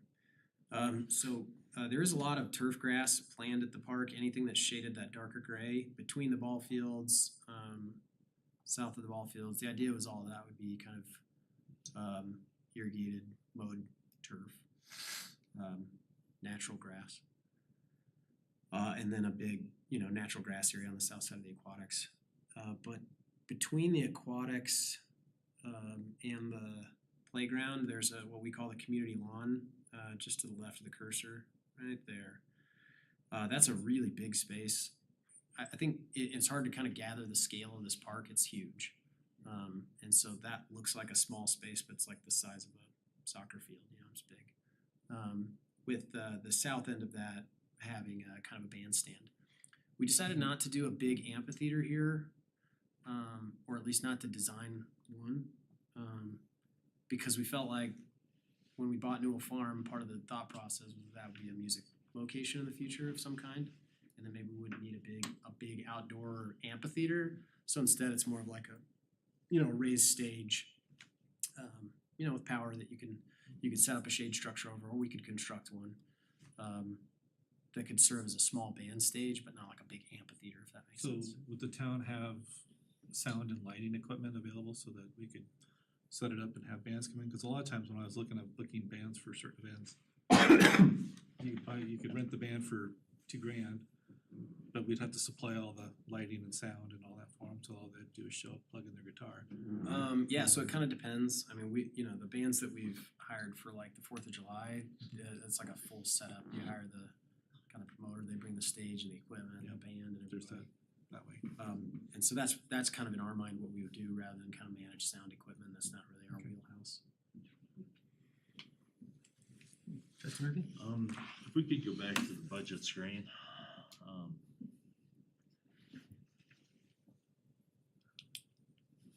Just kind of bringing up some of the near-term stuff that we've kind of discussed.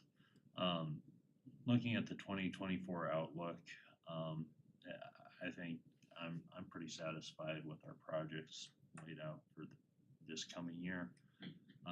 One change I would ask the board about, I would certainly consider paving the entire length of the North Berthoud Parkway Trail at this instance versus doing half and half. If there's interest in going that route, I think it makes sense to just do it right now and have it continuous. Beyond that, And Trustee Murphy, if I may briefly, the only reason we wouldn't is if we were gonna do Richardson Park starting in 2025. Because we just tear up all that brand new concrete we just put in. On the. is there any way we could integrate that into the plan? Yeah, so we would design and construct the concrete pathway, but there's a lot of grading that has to happen to make that concrete pathway end up in its final location. So it's not really the construction impacts, it's that we would literally have to tear it out, regrade everything, The collateral. raise the level. There's just a lot that would have to go into that. Okay. But if we're gonna push that project out, then it may not make any difference, and we could just go ahead and put down concrete and it could be there for 10 years. It's not. No, I appreciate the clarification. That kind of gets at kind of the direction I guess I'm going with this. Talking about our priorities, I think it's absolutely critical we reevaluate, where the community's at on this whole plan. It's been 6 years now. I've heard wildly different priorities from the community citizens that I've talked to. Obviously, Port is in a very different place on the direction they see things going. I'm a bit disappointed that we haven't pumped the brakes on our construction document development for Richardson. when Port is so out of line with kind of the general plan. So I would urge us to stop construction document development for the time being, pending a survey to be conducted on our priorities. For Richardson, I think it's really critical we get this project right. And I personally see it as a further out priority. Looking at one exception to this whole outline plan, looking at the Arboretum,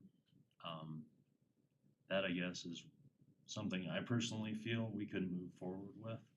I feel like we have enough public input on that. The budget is within reason. It's filling a hole within town. And I also feel like planting trees, the best time was yesterday and the next best time is right now. So I guess maybe that would be an exception. But if the board didn't feel comfortable, I'd certainly be willing to wait on that, pending a survey as well. Beyond that, you know, we've had some discussions about the shape of the pool and other options. I think it's certainly a worthwhile option to pursue a relationship or a pilot project with one of the subdivisions or the metro districts to explore that opportunity for a joint use agreement to see whether the community is actually favorable to something like that or not. I think one side of that issue is people moving into these developments may have some ideas that the pool that they have is somewhat exclusive as they move into these communities, and they may not be willing to accept, you know, an agreement, or may not be happy about it. Whether they see benefits on their fees for those services, obviously is up to the Metro District. But beyond that, I think it's really critical we pump the brakes, particularly on the Richardson project pending survey. I think it's really important to hear the direction of the community. I've been hearing folks wanting a replacement for the town park pool since it was closed down. I've heard a strong desire for a competitive 25-meter pool. I think Port is, from what I've heard, is in general agreement that's largely the direction we want to go with the pool facility, whether it's at Wagner or at Richardson. I think Richardson certainly makes sense for a lot of reasons. But taking a look at that, I think it's really critical we dial in those amenities. I think from what I've heard, that is a higher priority than the ball fields and phasing. But I would like to confirm that with the community before we proceed on either of them. Let's see. Beyond that, I don't know if I have any additional comments. I think we really want and need that feedback. I put feelers out in the community, you know, today just to kind of wake people up to the fact that we are discussing some really critical park improvements and a really critical plan for this town for the next 5-10 years. There's serious numbers, you know, here on this list of projects, and we don't have the engagement I want to see in the crowd tonight. So, you know, I really appreciate the Port members that have showed up tonight. I want to hear their input. I think they really should be driving the direction on this in the future. I think we have maybe some really positive near-term goals as a board that are very achievable and are not really going to draw down our budgets. But when we tackle these bigger ones, I really want to make sure we get it right. In addition to that, I really question, fully building out these parks and the spaces within them. Looking at the Arboretum, we kind of have it broken down into phase 1 and phase 2 currently, because we have these beautiful garden areas on the north end. I think it's great design, they're great concept plans, but I don't know if we're ready for them. And I think it's okay that we leave some empty spaces in these places for future boards, future consideration, future uses as the town grows. So, that would be, if that helps staff out, I really feel strongly that conducting a thorough survey with parks at maybe the center, but also general city services, I think is really key and maybe a priority for us to tackle as a board first and foremost before we proceed with, 2025, 26, 27 on these issues. So, that's all I've got. Yeah, I agree with all of those. The trustee years, I think you started it off, but I really appreciate Port coming out, and I agree with all those points.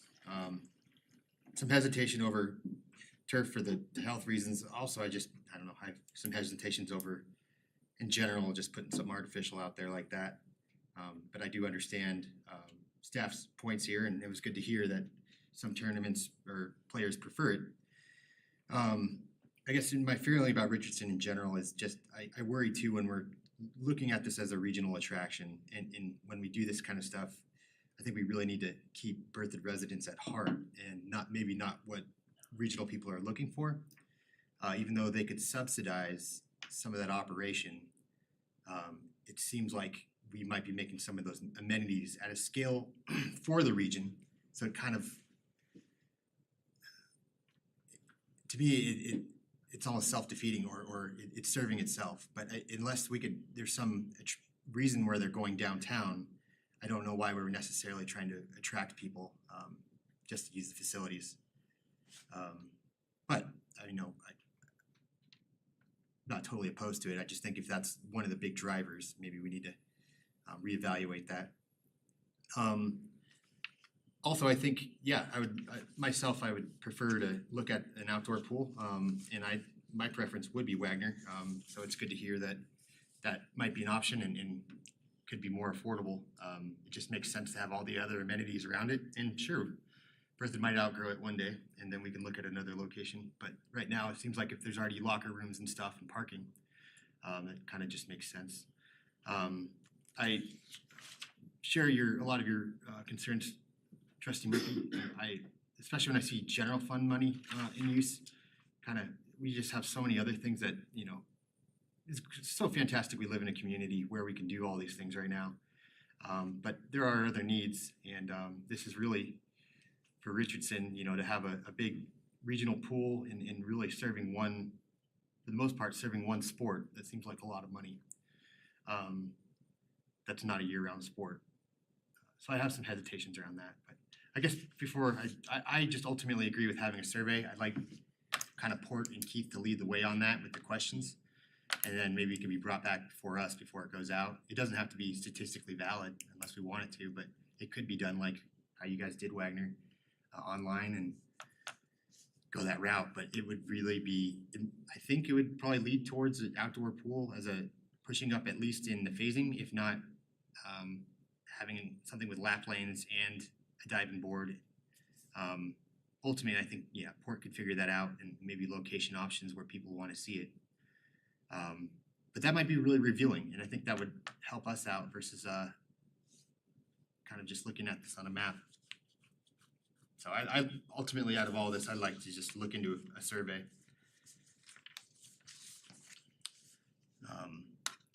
So what do you want from here? This is all direction here, and I think it got pretty muddied. I guess the takeaways right now, it seems like, are we all right with the survey? I think it's pretty explicit. I think survey, and I agree Port should be instrumental in development or improving it, just to make sure it captures it. Because I think there's other recreational needs we haven't even talked about tonight. I'd be remiss if I didn't mention what a lot of neighbors, and as my neighbor talked about, like the you know, a hockey area or something like that, you know, so just. Please We're lead doing- off. I mean, I think that's part of the question here is, are we talking about a survey for Richardson, or are we talking about like an updated master plan? 'Cause I think was those are two originally different- just thinking those are two different Richardson, things. but you're right, but I mean, I mean, if we're talking about kind of opening the scope up to like, hey, what's all the stuff we could use that we don't have now? I think that's different than, hey, you know, I think between the aquatics, which is a specific question, and then Richardson, you know, if you take the aquatics out of Richardson, it's basically exactly the program that was planned in the 2018 master plan. Yeah. So I don't know that there's a whole lot of need to go kind of zero all that out. And all the work that was done at the time, there were surveys, there were community focus groups, there was board meetings.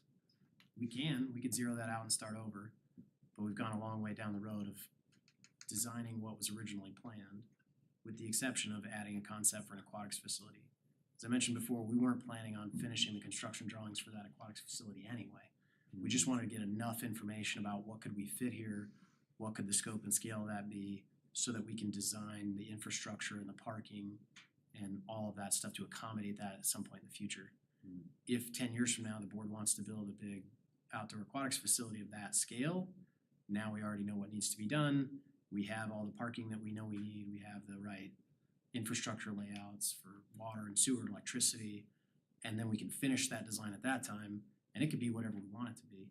It'll just be a large aquatics facility in scope and scale, if that makes sense. So we weren't planning to finish that construction design anyway, for that part of the park. Yeah, Trustee Murphy? and maybe if we wanna dial in on scope and correct me if I'm wrong, board, maybe what we're looking at is taking the scope of the 2018 plan and evaluating it for phasing and prioritization, and then, you know, taking a look to the side of that, what needs are not being met by our current plan? Are there areas to expand? Is there anything that you would maybe change as like the secondary component to that? Is that maybe how we wanna focus this? I think if we're talking overall like a big relook at 2018, that might want to be statistically valid, which would cost more money and involve mailing it out to each demographic. Or if we wanted to do something online, we could just even do 2 surveys. But I think if we want to look at all these overall, we want to be able to point back and say, hey, this was statistically valid. This wasn't people out in the county using a link or something, or one neighborhood rallying everyone to vote on it. It was spread equally out the community and looked at by every age group. I would generally agree with you, Mayor. I think when you're talking about making kind of bigger picture priority decisions, it's a good idea to do, if you're gonna do a survey and you're gonna use that to make decisions about priorities for funding and amenities, I think there's value in having that be a broad representation of the community. And while you can get a great broad representation of the community on online surveys, they can also be heavily skewed, and there's just no way to prevent that. Yeah. The problem with the statistically valid survey though is there was people at the time complaining they didn't get one, you know, because we didn't send it out to everyone. Yeah, and you So, don't. you don't, yeah. Statistically, you do a random sample. Yeah. You know, to try and create a cross-section of the community that. It's almost like you want both, but You can do both. Yeah, And you can do you both. absolutely can do both. And in every case where we've done a statistically valid survey, we've done an online version, and the results are always a little different. Okay. But you know, you get enough out of both that it's fine either way. But we always do both. If we're gonna do statistically valid, we always post the same thing open to anybody. We just keep the results separate so they don't get muddied. we could have, another option is to have staff come back at a later date with survey options. Yeah, I mean, Or your thoughts on it. I don't know if we can decide, or unless we wanna decide I that would right now. I would just turn it to Keith and the port committee like you suggested. I mean, it's, yeah, that doesn't make sense for staff to prepare that in a vacuum. Yeah, absolutely. Yeah, no, I agree. I just don't know what we can do tonight. I think the simple answer is we need to go back to a survey. Okay. It's what it sounds like. You know, where do we wanna prioritize? The question was though, are we looking particularly just at Richardson in aquatics or looking at all the amenities? Yeah, I think that's a great question. I mean, again, we did a lot of that work Yeah. originally We to could- say, here's what the priorities are at the big picture level. And again, it was trails first, which we've just kind of been steadily plugging away at. Rec center and an indoor aquatics facility. And then outdoor aquatics and ball fields were kind of the, fourth and fifth priorities in relatively equal amounts. And so, in kind of the big picture, that was the priority at the time. Mhm. I don't think a specialized amenity, while I think hockey is probably something that there is a core group of people, that's probably not gonna get broad representation in the community, is something that people are really dying to have. And so, I don't think we'll get a lot of new information at a big picture level in terms of like what are, it might clarify, and I will say that survey was done when we had a pool at Town Park. Mhm. Now, the master plan didn't show it the pool at Town Park, and it showed that we were taking the pool out. But nevertheless, I think probably when people are responding to that survey, they think we don't need an outdoor pool, we already have one, right? So I think there is a high possibility that if we asked, that those priorities might flip, you might get a little higher representation for an outdoor pool. I don't know. New people That's too. some- That's something we'll find out, but the new people generally have pools in their neighborhoods now, and so. Like Facebook had a good comment though. One lady said, I bought into this community, but then we realized it's an extra $50 to even use our own pool. So I don't think they all are served by theirs, cause or like Prairie Star who closed theirs Yeah. down. It will cost them to use our pool too, so I mean, in fairness. Yeah, it's yeah, not but different. And in Heritage Ridge, it's $200 and it's not an option. so they're gonna be really there's no way a citizen is expected to pay $200, so we'd have to subsidize Heritage Ridge people too. I don't know, But in Heritage Ridge, where it's not an option, you're already paying for a pool, they're not gonna pay for another one probably on top of that. If it's the same pool, right? If it's a 6-lane lap pool. Trustee Murphy? I think it's almost essential to go big, in a lot of instances, I'd say 6 years is really short for this kind of big scope idea, planning, survey. But, since then, we built the rec center, which is a huge project and in my opinion, a huge success. And it's changed the way people recreate in this town. Mhm. And at the same time, our population has grown significantly since then. And, I would argue, that a lot of the folks that have moved here are coming here because of our Parks and Rec. And I think it's essential to get those new opinions on the direction we're going. Yes, in the grand scheme of things, the bigger picture, before we go through with Richardson in particular, because of just the size, the price, the scope, and how that fits into all of the rest of our recreation, so. So what if we directed, staff to work with Port on just survey options? And then that could come back to us.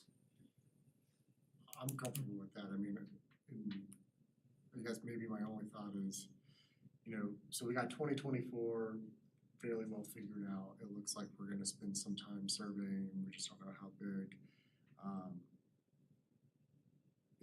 If it takes 6 months to sort this out, or whatever, 3 months to sort this out, what does that do for? Just have to get it Keith worked and out before team? we do 2025's budget. Yeah.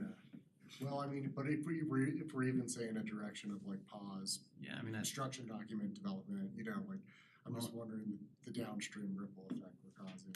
yeah, if I may, I would, and if you guys disagree, that's fine, I'm not offended by that. I would suggest we finish the construction drawings that we already have underway. Because I don't think the ball fields are really in question. I don't think we're gonna change the ball fields dramatically, whether they're turf or whether they're natural grass. That can be an easy change, even after the design is done, both require irrigation systems. And so, that can be changed. So if that's really the only question about the ball fields, I don't know if that's something we wanna put a pause on, we should just finish the plans we have underway. Cause I don't think we're talking about changing the scope and the amenities of that park, other than the aquatics facility, that really wasn't planned for that anyway. We just said, hey, we got a big open space here, what could we do with it? This would be a great spot for a big outdoor destination aquatics facility. I think we got smacked down pretty good on that, so that's, We already paid for this too, right? You're already working with the consultants on this? yeah, I mean, the construction drawings for the ball fields and the playground and parking, those are about 80% done. So, unless you wanna, dramatically change the playground or the ball fields, those can just be finished. And I don't think that's the case. I mean, I don't think anybody raised issue with any of those things other than maybe the artificial turf question, which again, I think is an easy change. I mean, we have no reason to think that that would change, I guess. I don't think so. I mean, again, that was a priority and kind of layout from the 2016 plan. Yeah. That got reiterated and confirmed during 2018 when we did the master plan. And we could just update the Just been pricing, working- right? And we've just been working off that master plan, so. If this went out 10 years from now, we could dig up this current document and just Oh, add. yeah. It would just More update pricing. pricing. I mean, if it goes out 2 years from now, we're gonna have to update pricing. It's not gonna be the same as what we're estimating today. Just to clarify on that, if that, involves just developing the ball field areas, I didn't have an issue with continuing that portion of it. That was more pointed and directed at developing the pool area, obviously. Absolutely. And we, as I mentioned, we weren't planning to finish those construction drawings anyways. Okay. So that's already been, that was already stopped months ago. When we got a little ways into the design, we said, this is far enough out, I think financially, that it doesn't make sense for us to spend the money to finish this design today, cause 10 years from now, if that's when it gets built, those plans are gonna have to be kind of refreshed anyway, so let's just finish them then. The goal was really to say, if we're gonna do this in phases and it takes 10 or 15 years to build the whole thing, let's make sure that all the backbone's done right, so that when you do get to finish that phase, you're not going back and tearing up existing parts of the park. That's why we design what we have, not because we plan to build it tomorrow, but because we just wanna make sure we could build it in the future. Okay. Does that make sense? You know, it makes complete sense to me. I mean, I think it's been a very valuable discussion, but I also am, as somebody who likes to think things over, I think the direction the staff is, think it over, but come back with some survey options that will give us clear direction. And I imagine we could do that in the, a month or ish or so or something like that, yeah. Yeah, and I think practically speaking, if we finish the plans for the ball fields, that phase one design anyway, if the priorities come back and everybody says, we want ball fields, maybe that's unlikely, I don't know, but if it is, we can still just go to construction whenever you're ready as the town board. It doesn't prohibit us from pivoting either, because if the priority comes back and says we want an outdoor lap pool, we're a smaller scale, kind of more localized amenity, we're gonna have to design something anyways that doesn't, that's not impacted by It's finishing not happening right now, so No. it would have So, to. we're gonna move through that process and in whatever speed that takes to get there. I think finishing the design and doing a survey in parallel, neither one of those will impact the other. Those two things can happen in parallel. We can just continue forward, finalizing the ball field designs, and all the associated parking layout, whatever. And then doing the survey in parallel to say, where are the priorities for the dollars in the next 5 years. Trustee Murphy? I would just ask the board, referring to the Arboretum and kind of our generalized plan to pursue construction documents this coming year, is that something we want to proceed with, or is the board more comfortable to put a pause on that until we complete this survey? I think it's great, the Arboretum, but I'm fine with just holding out on the survey. I could go either way. I heard a lot of good compliments about Wagner, so I don't know how much pushback that would get, but it might be good to. So that's a good question, because I think that the things we're debating are two different kinds of amenities. I kind of see the Arboretum as being open space, parks and open space, as opposed to recreation. And I don't think that the open space is really a question as to whether or not the citizens want that kind of amenity. Whereas with the recreation, it's what kind of recreation amenity do you want? Parks and open space? Yeah, we want parks and open space.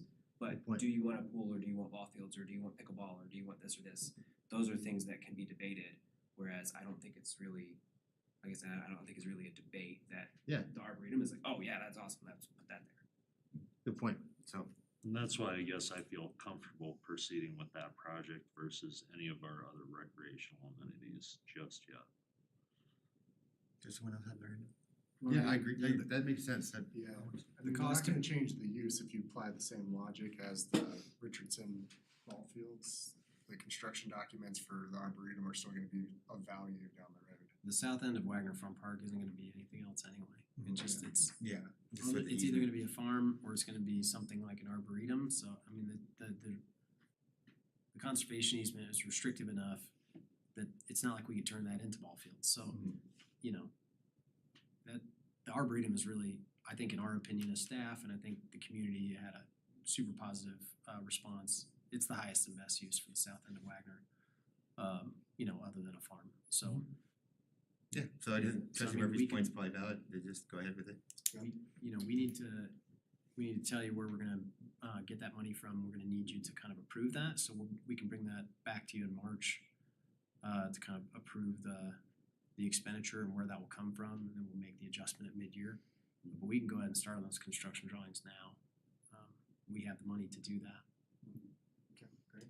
To that point, I complimented Port, but I wanted to compliment Ms. Valer and those that showed up for Wagner. And I agree with all your points. I think greenery is I'm very susceptible or sensitive to it, and I never thought of the Ludlow point of as that goes, but yeah, that's gonna make your property it. So I think having that greenery around the edge makes a lot of sense. And if people are walking over your private field to get to the trail, I think it is our responsibility to try and rectify that. And if we can make a good looking fence, hopefully affordable, it's something we should be looking at. And certainly with the irrigation, I think that makes all of this work. And that was a big draw to me when Keith initially presented this, was that pond and that kind of ditch looking network. So I just want to say I agree with all your points. Doesn't mean the board does but that, I just wanted to let you know that, so. Yeah, that, and I also support just going ahead with Wagner right now with those drawings. Does that work? I think so. Anything else? Clear as mud. Always, cool, well, thank you. And we'll It's, start working with the board committee on the survey. Thank you, Keith. and just in general, those, you can't see that, I didn't know how many, you guys are rocking with all these parks, doing something on each one of these is fantastic. Thank you. Never even heard of Eagles Ridge. That's not ours, is it? That's an open space, okay. All right. For all the audience here tonight, we're gonna move on to our final agenda item, and that's the general code amendments. This will be an introduction. If you're in the audience and while we're here for the other things, don't feel the need to stay for this whole meeting, but and this will be presented by our Community Development Director, Ann Johnson. Thank you, Ann. Good evening, Mayor Parspeck, members of the Town Board of Trustees. There are two items which introduce code amendments on the agenda this evening. Ordinance 1334 in Series 2024 represents changes to the sign code predominantly for content neutrality and to incorporate Mountain Avenue overlay district standards into the sign code versus having them be separated. And then ordinance 1335 in series 2024 represents an addition to the land use code to recognize the First Street overlay that was adopted earlier in 2023. Planning Commission heard both requests at their February 8th, 2024 public meeting and recommends approval to the Town Board of Trustees. The consultants who collaborated with staff and the public will be present at your March 12th, 2024 public hearing to answer any technical and legal questions that you may have. And should the Board of Trustees wish to proceed with the amendments, the board may direct staff this evening to bring both series ordinances, 2024 series ordinances 1334 and 1335 back for consideration at a public hearing on March 12th, 2024. And that concludes staff's presentation. All right. Trustees, questions? Is there anyone in the audience? I know this is an update, but okay. Do we have anyone here still? I see Sarah. Okay, we got Lynn, of course. Got our 8th trustee in the back there. Okay. Thank you. No questions, Sally? Okay, few. Okay, well, yeah, that's what we're for. And if you could stay, I think Trustee Hardy's got a bunch of questions.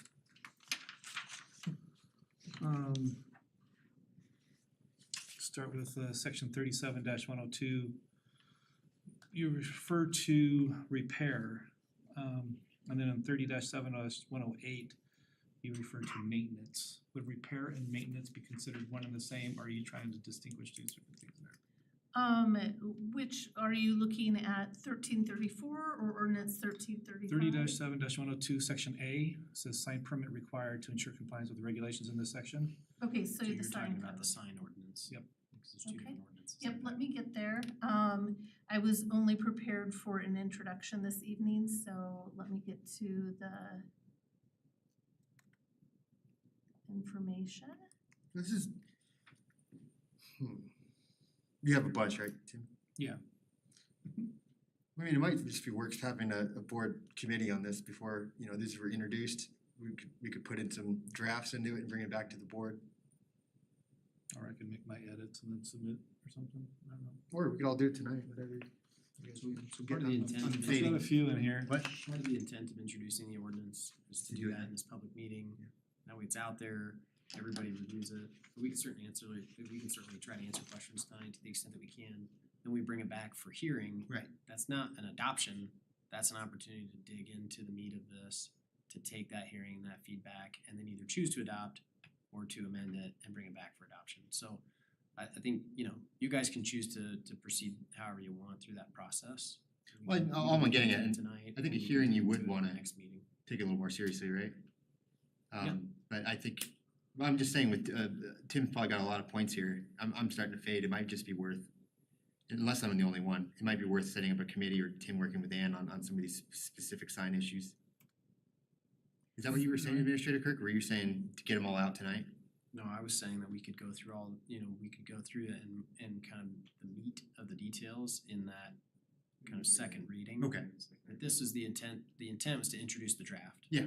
We can make amendments between now and then, it's up to you guys, however Do you it wanna on this handle it, then? so we could do it at the next meeting. I think I would, yeah. Cause you're not obligated to, we're not asking you or telling you you have to adopt the ordinance when we bring it back to you the second time.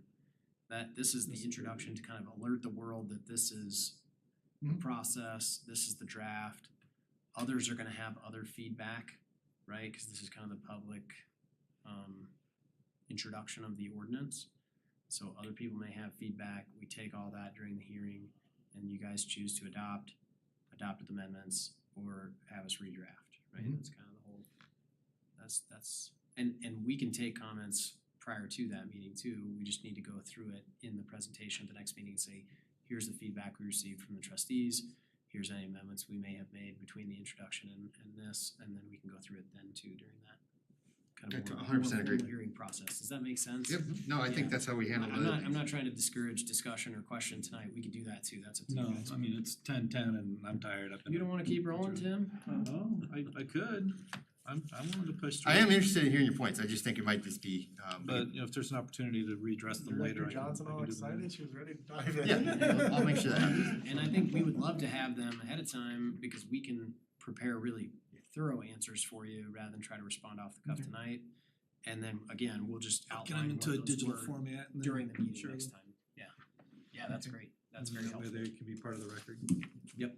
And if I may add, as with any land use application, any code that's presented to you, staff actually enjoys, you know, having your responses before the public hearing because it could be as simple as, you know, a misspelling or, you know, just understanding the intent. And if we can address that before we even get to a public hearing, the meeting just goes much more smoothly. So happy to discuss with you, Trustee Hardy.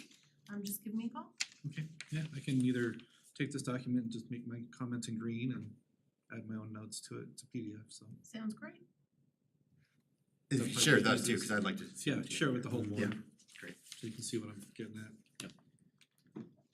You're rocking too. Thank you for everything you do, so appreciate it. Not a This is problem. awesome. It's a team. A lot of cleanup. I did like some of the cleanup, so. All right, let us move on to reports, and we'll start off with Trustee Hardy. Do I have any reports? I don't believe I do, other than spring is here and I'll put up my normal early spring beekeeper warning. Bees will be swarming, do not panic, call the swarm high line. 970-658-4949. I'm now entirely in charge of the entire state as well, so I'll be handling calls from all four corners of the state this year. So, but anyway, Awesome. just an early plug for the bees. Yeah, Spring that's cool. being around the corner. During the whole state. Let's do trustee Murphy. Yeah, just been kinda active dealing with state level stuff lately. Spoke out against, spoke in favor of, getting consideration for a rail stop, or at least being included in some format of a plan, through the Rail District Board. We've got, Senate bill cleaning up some of the, operations of the board coming up on March 4th, which is, again, maybe one of our last opportunities to vocalize kind of our displeasure with how the rail board is conducting its business and kind of leaving smaller communities out. So I'll probably be jumping in on that one. Another one I wanted to bring up, there's a Senate Bill 24-092, which is cost-effective energy codes. This was just brought to my attention this week. A bill that's up for discussion on Thursday, that I'm gonna testify against, that largely imposes restrictions on upgrades to energy efficiency in the code process, and also largely forces local municipalities to consider cost effectiveness of any other code changes. So it would largely put a lot of burden on staff and ourselves to verify whether changes are cost effective or not. So I don't think it's really in anyone's interest to have the state involved in determining what's right for local municipal code. So. Is that, the board agree? Cool. Yeah, I mean, I'm just hearing the details now, but that makes sense to me. I appreciate you bringing that. No, came across my radar and stuff. It seems like a serious impediment to any of our decision making on code and stuff. Largely targeted at energy efficiency, and The only aspect the board as- agrees, so you could say on behalf of the town of Berthoud instead of on behalf of myself as Sean Murphy, so. Well, I think it's we- all good, but Goes a lot farther. I certainly appreciate that. I don't think you'd see any opposition, Sean. I think you should say it unless anyone feels strong. Yeah, just say on behalf of the town of Berthoud. Appreciate that. Other than that, you got the tree committee working real hard, prepping for Arbor Day. We're having some good discussions, and hopefully I'll have some updates for you guys next meeting. Alright. Trustee Ayers? Thank you, trustee Murphy, for speaking out, and yeah, feel free to use my name. So I agree with you. Be careful. In this On behalf of the specific town of Berthoud, instance. it's specifically In Carl this Ayers. instance, Yeah. That was not carte blanche. Here's his address. And then I have a question for Administrator Kirk, and I think I've asked this question before, but I cannot remember the answer that you gave me. It's been a while. And this is in regard to the sort of public access, public use to some of the amenities around town. What surface rights in the reservoirs around town and the different water around town do citizens have? None. None. So not Lone Tree, not Welsh, not Loveland, those are all privately owned. Lone Tree surface rights are held by the Berthoud Heritage Metro District, so if you live within that metro district, you can get access to those. There is a public boating pass and public day passes. That information's on their website for Lone Tree in the summertime. Can make the It's pools. not cheap for like a water ski boat pass, but I think for like fishing and other stuff, it's not. I don't know what's prohibitively expensive for people, but it didn't seem like it was grossly out of scale. But it's not inexpensive, and it's not what you would expect at like a public kind of a public reservoir. Is that similar to like what happens with like the pools, Yeah. like where, so they set a rate that's kind of based off of recouping the cost? And- That's 100% the case. Okay, yeah, okay. I just wanted to. Berthoud Reservoir, obviously, folks can get on that with kayaks and canoes and other stuff. They get out there and fish and paddleboard. So that is the only one that is kind of publicly accessible from a surface right standpoint. Loveland Reservoir is not publicly accessible, Bacon Lake, Sunny Slope. None of Roberts those- Lake. What was that? Roberts Lake. Roberts Lake, no, we don't really want people on the surface there, but you certainly can fish. That is open for fishing and Besides the- stocked, so that's cool. Yeah, but the fish taste swampy. Never tried to eat one, but I had to. It belly up on me. It was like, ugh. But yeah, in general, the reservoirs around us, even the ones in the even in the county around us are not, the surface is not publicly accessible. I guess follow-up question on that, and once again, in regard to the comments that were here about the trails over at Heron Lakes,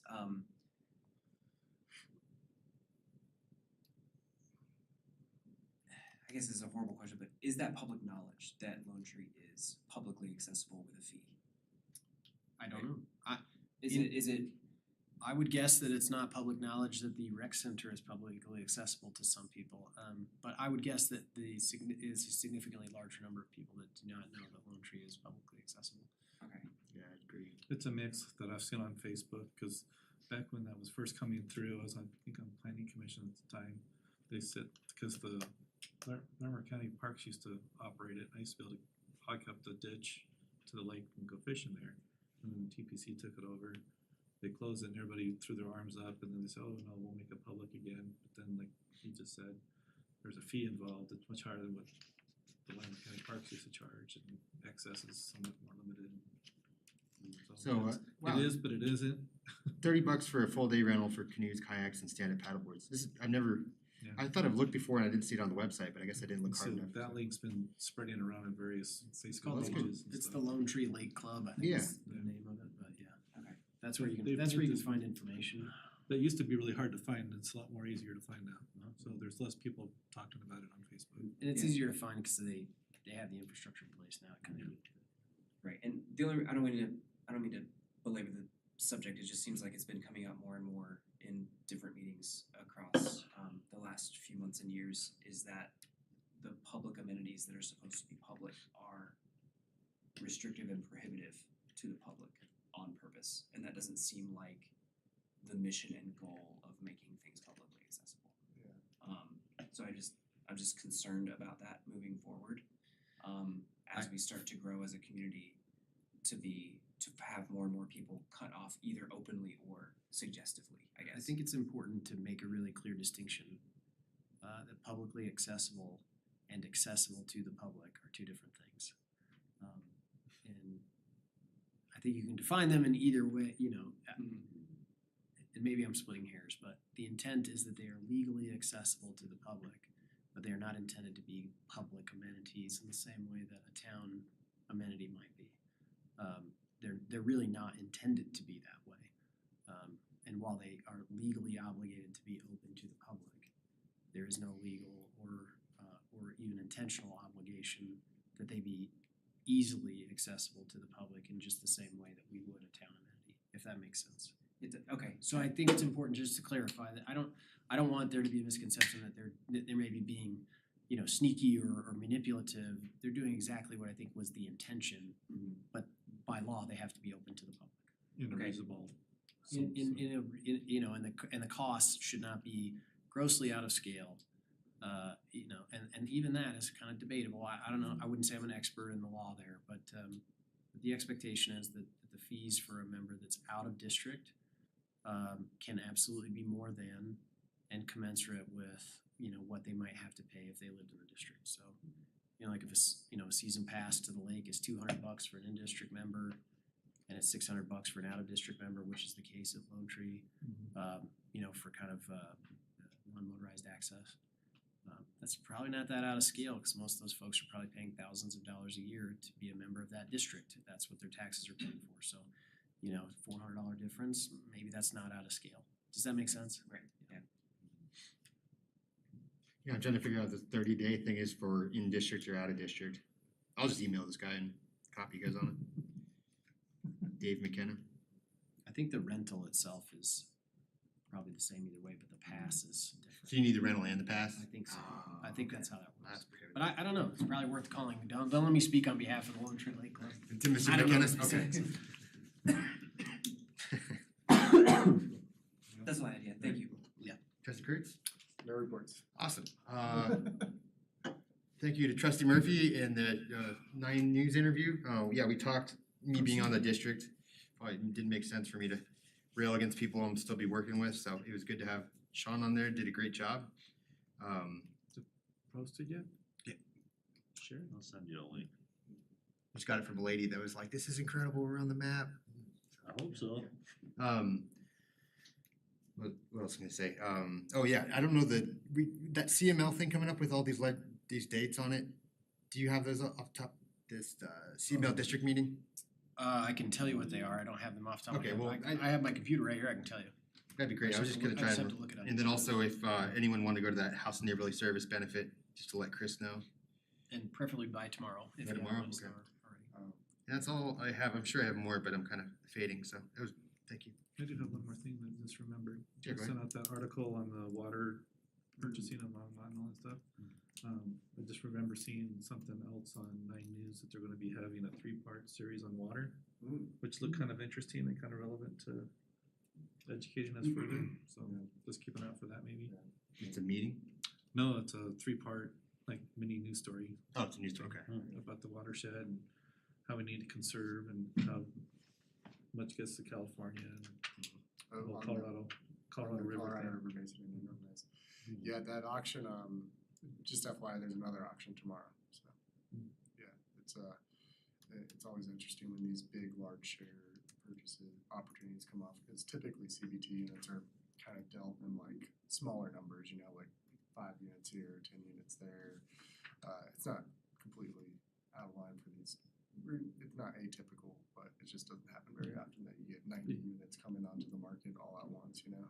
Be interesting to see what happens tomorrow, see what the going rate's going.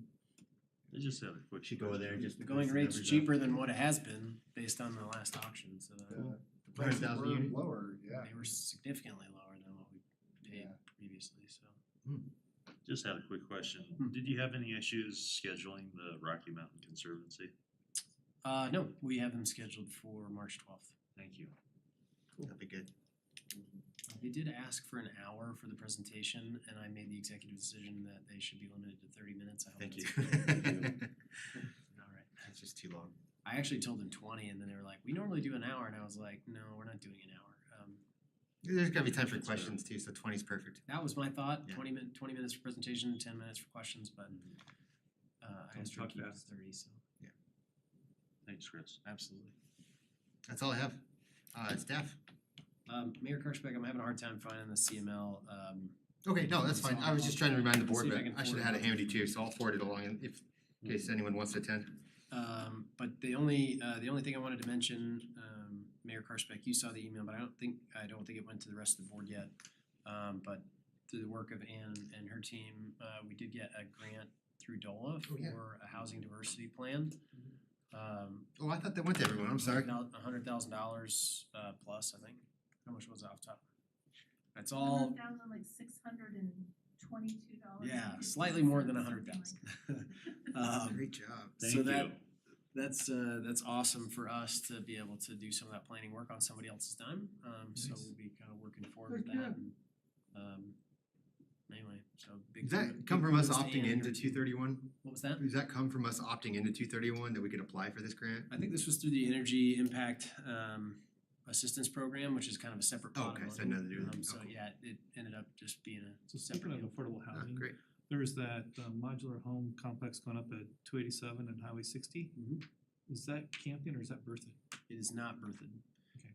That project It's just was approved. outside Berthoud's property line?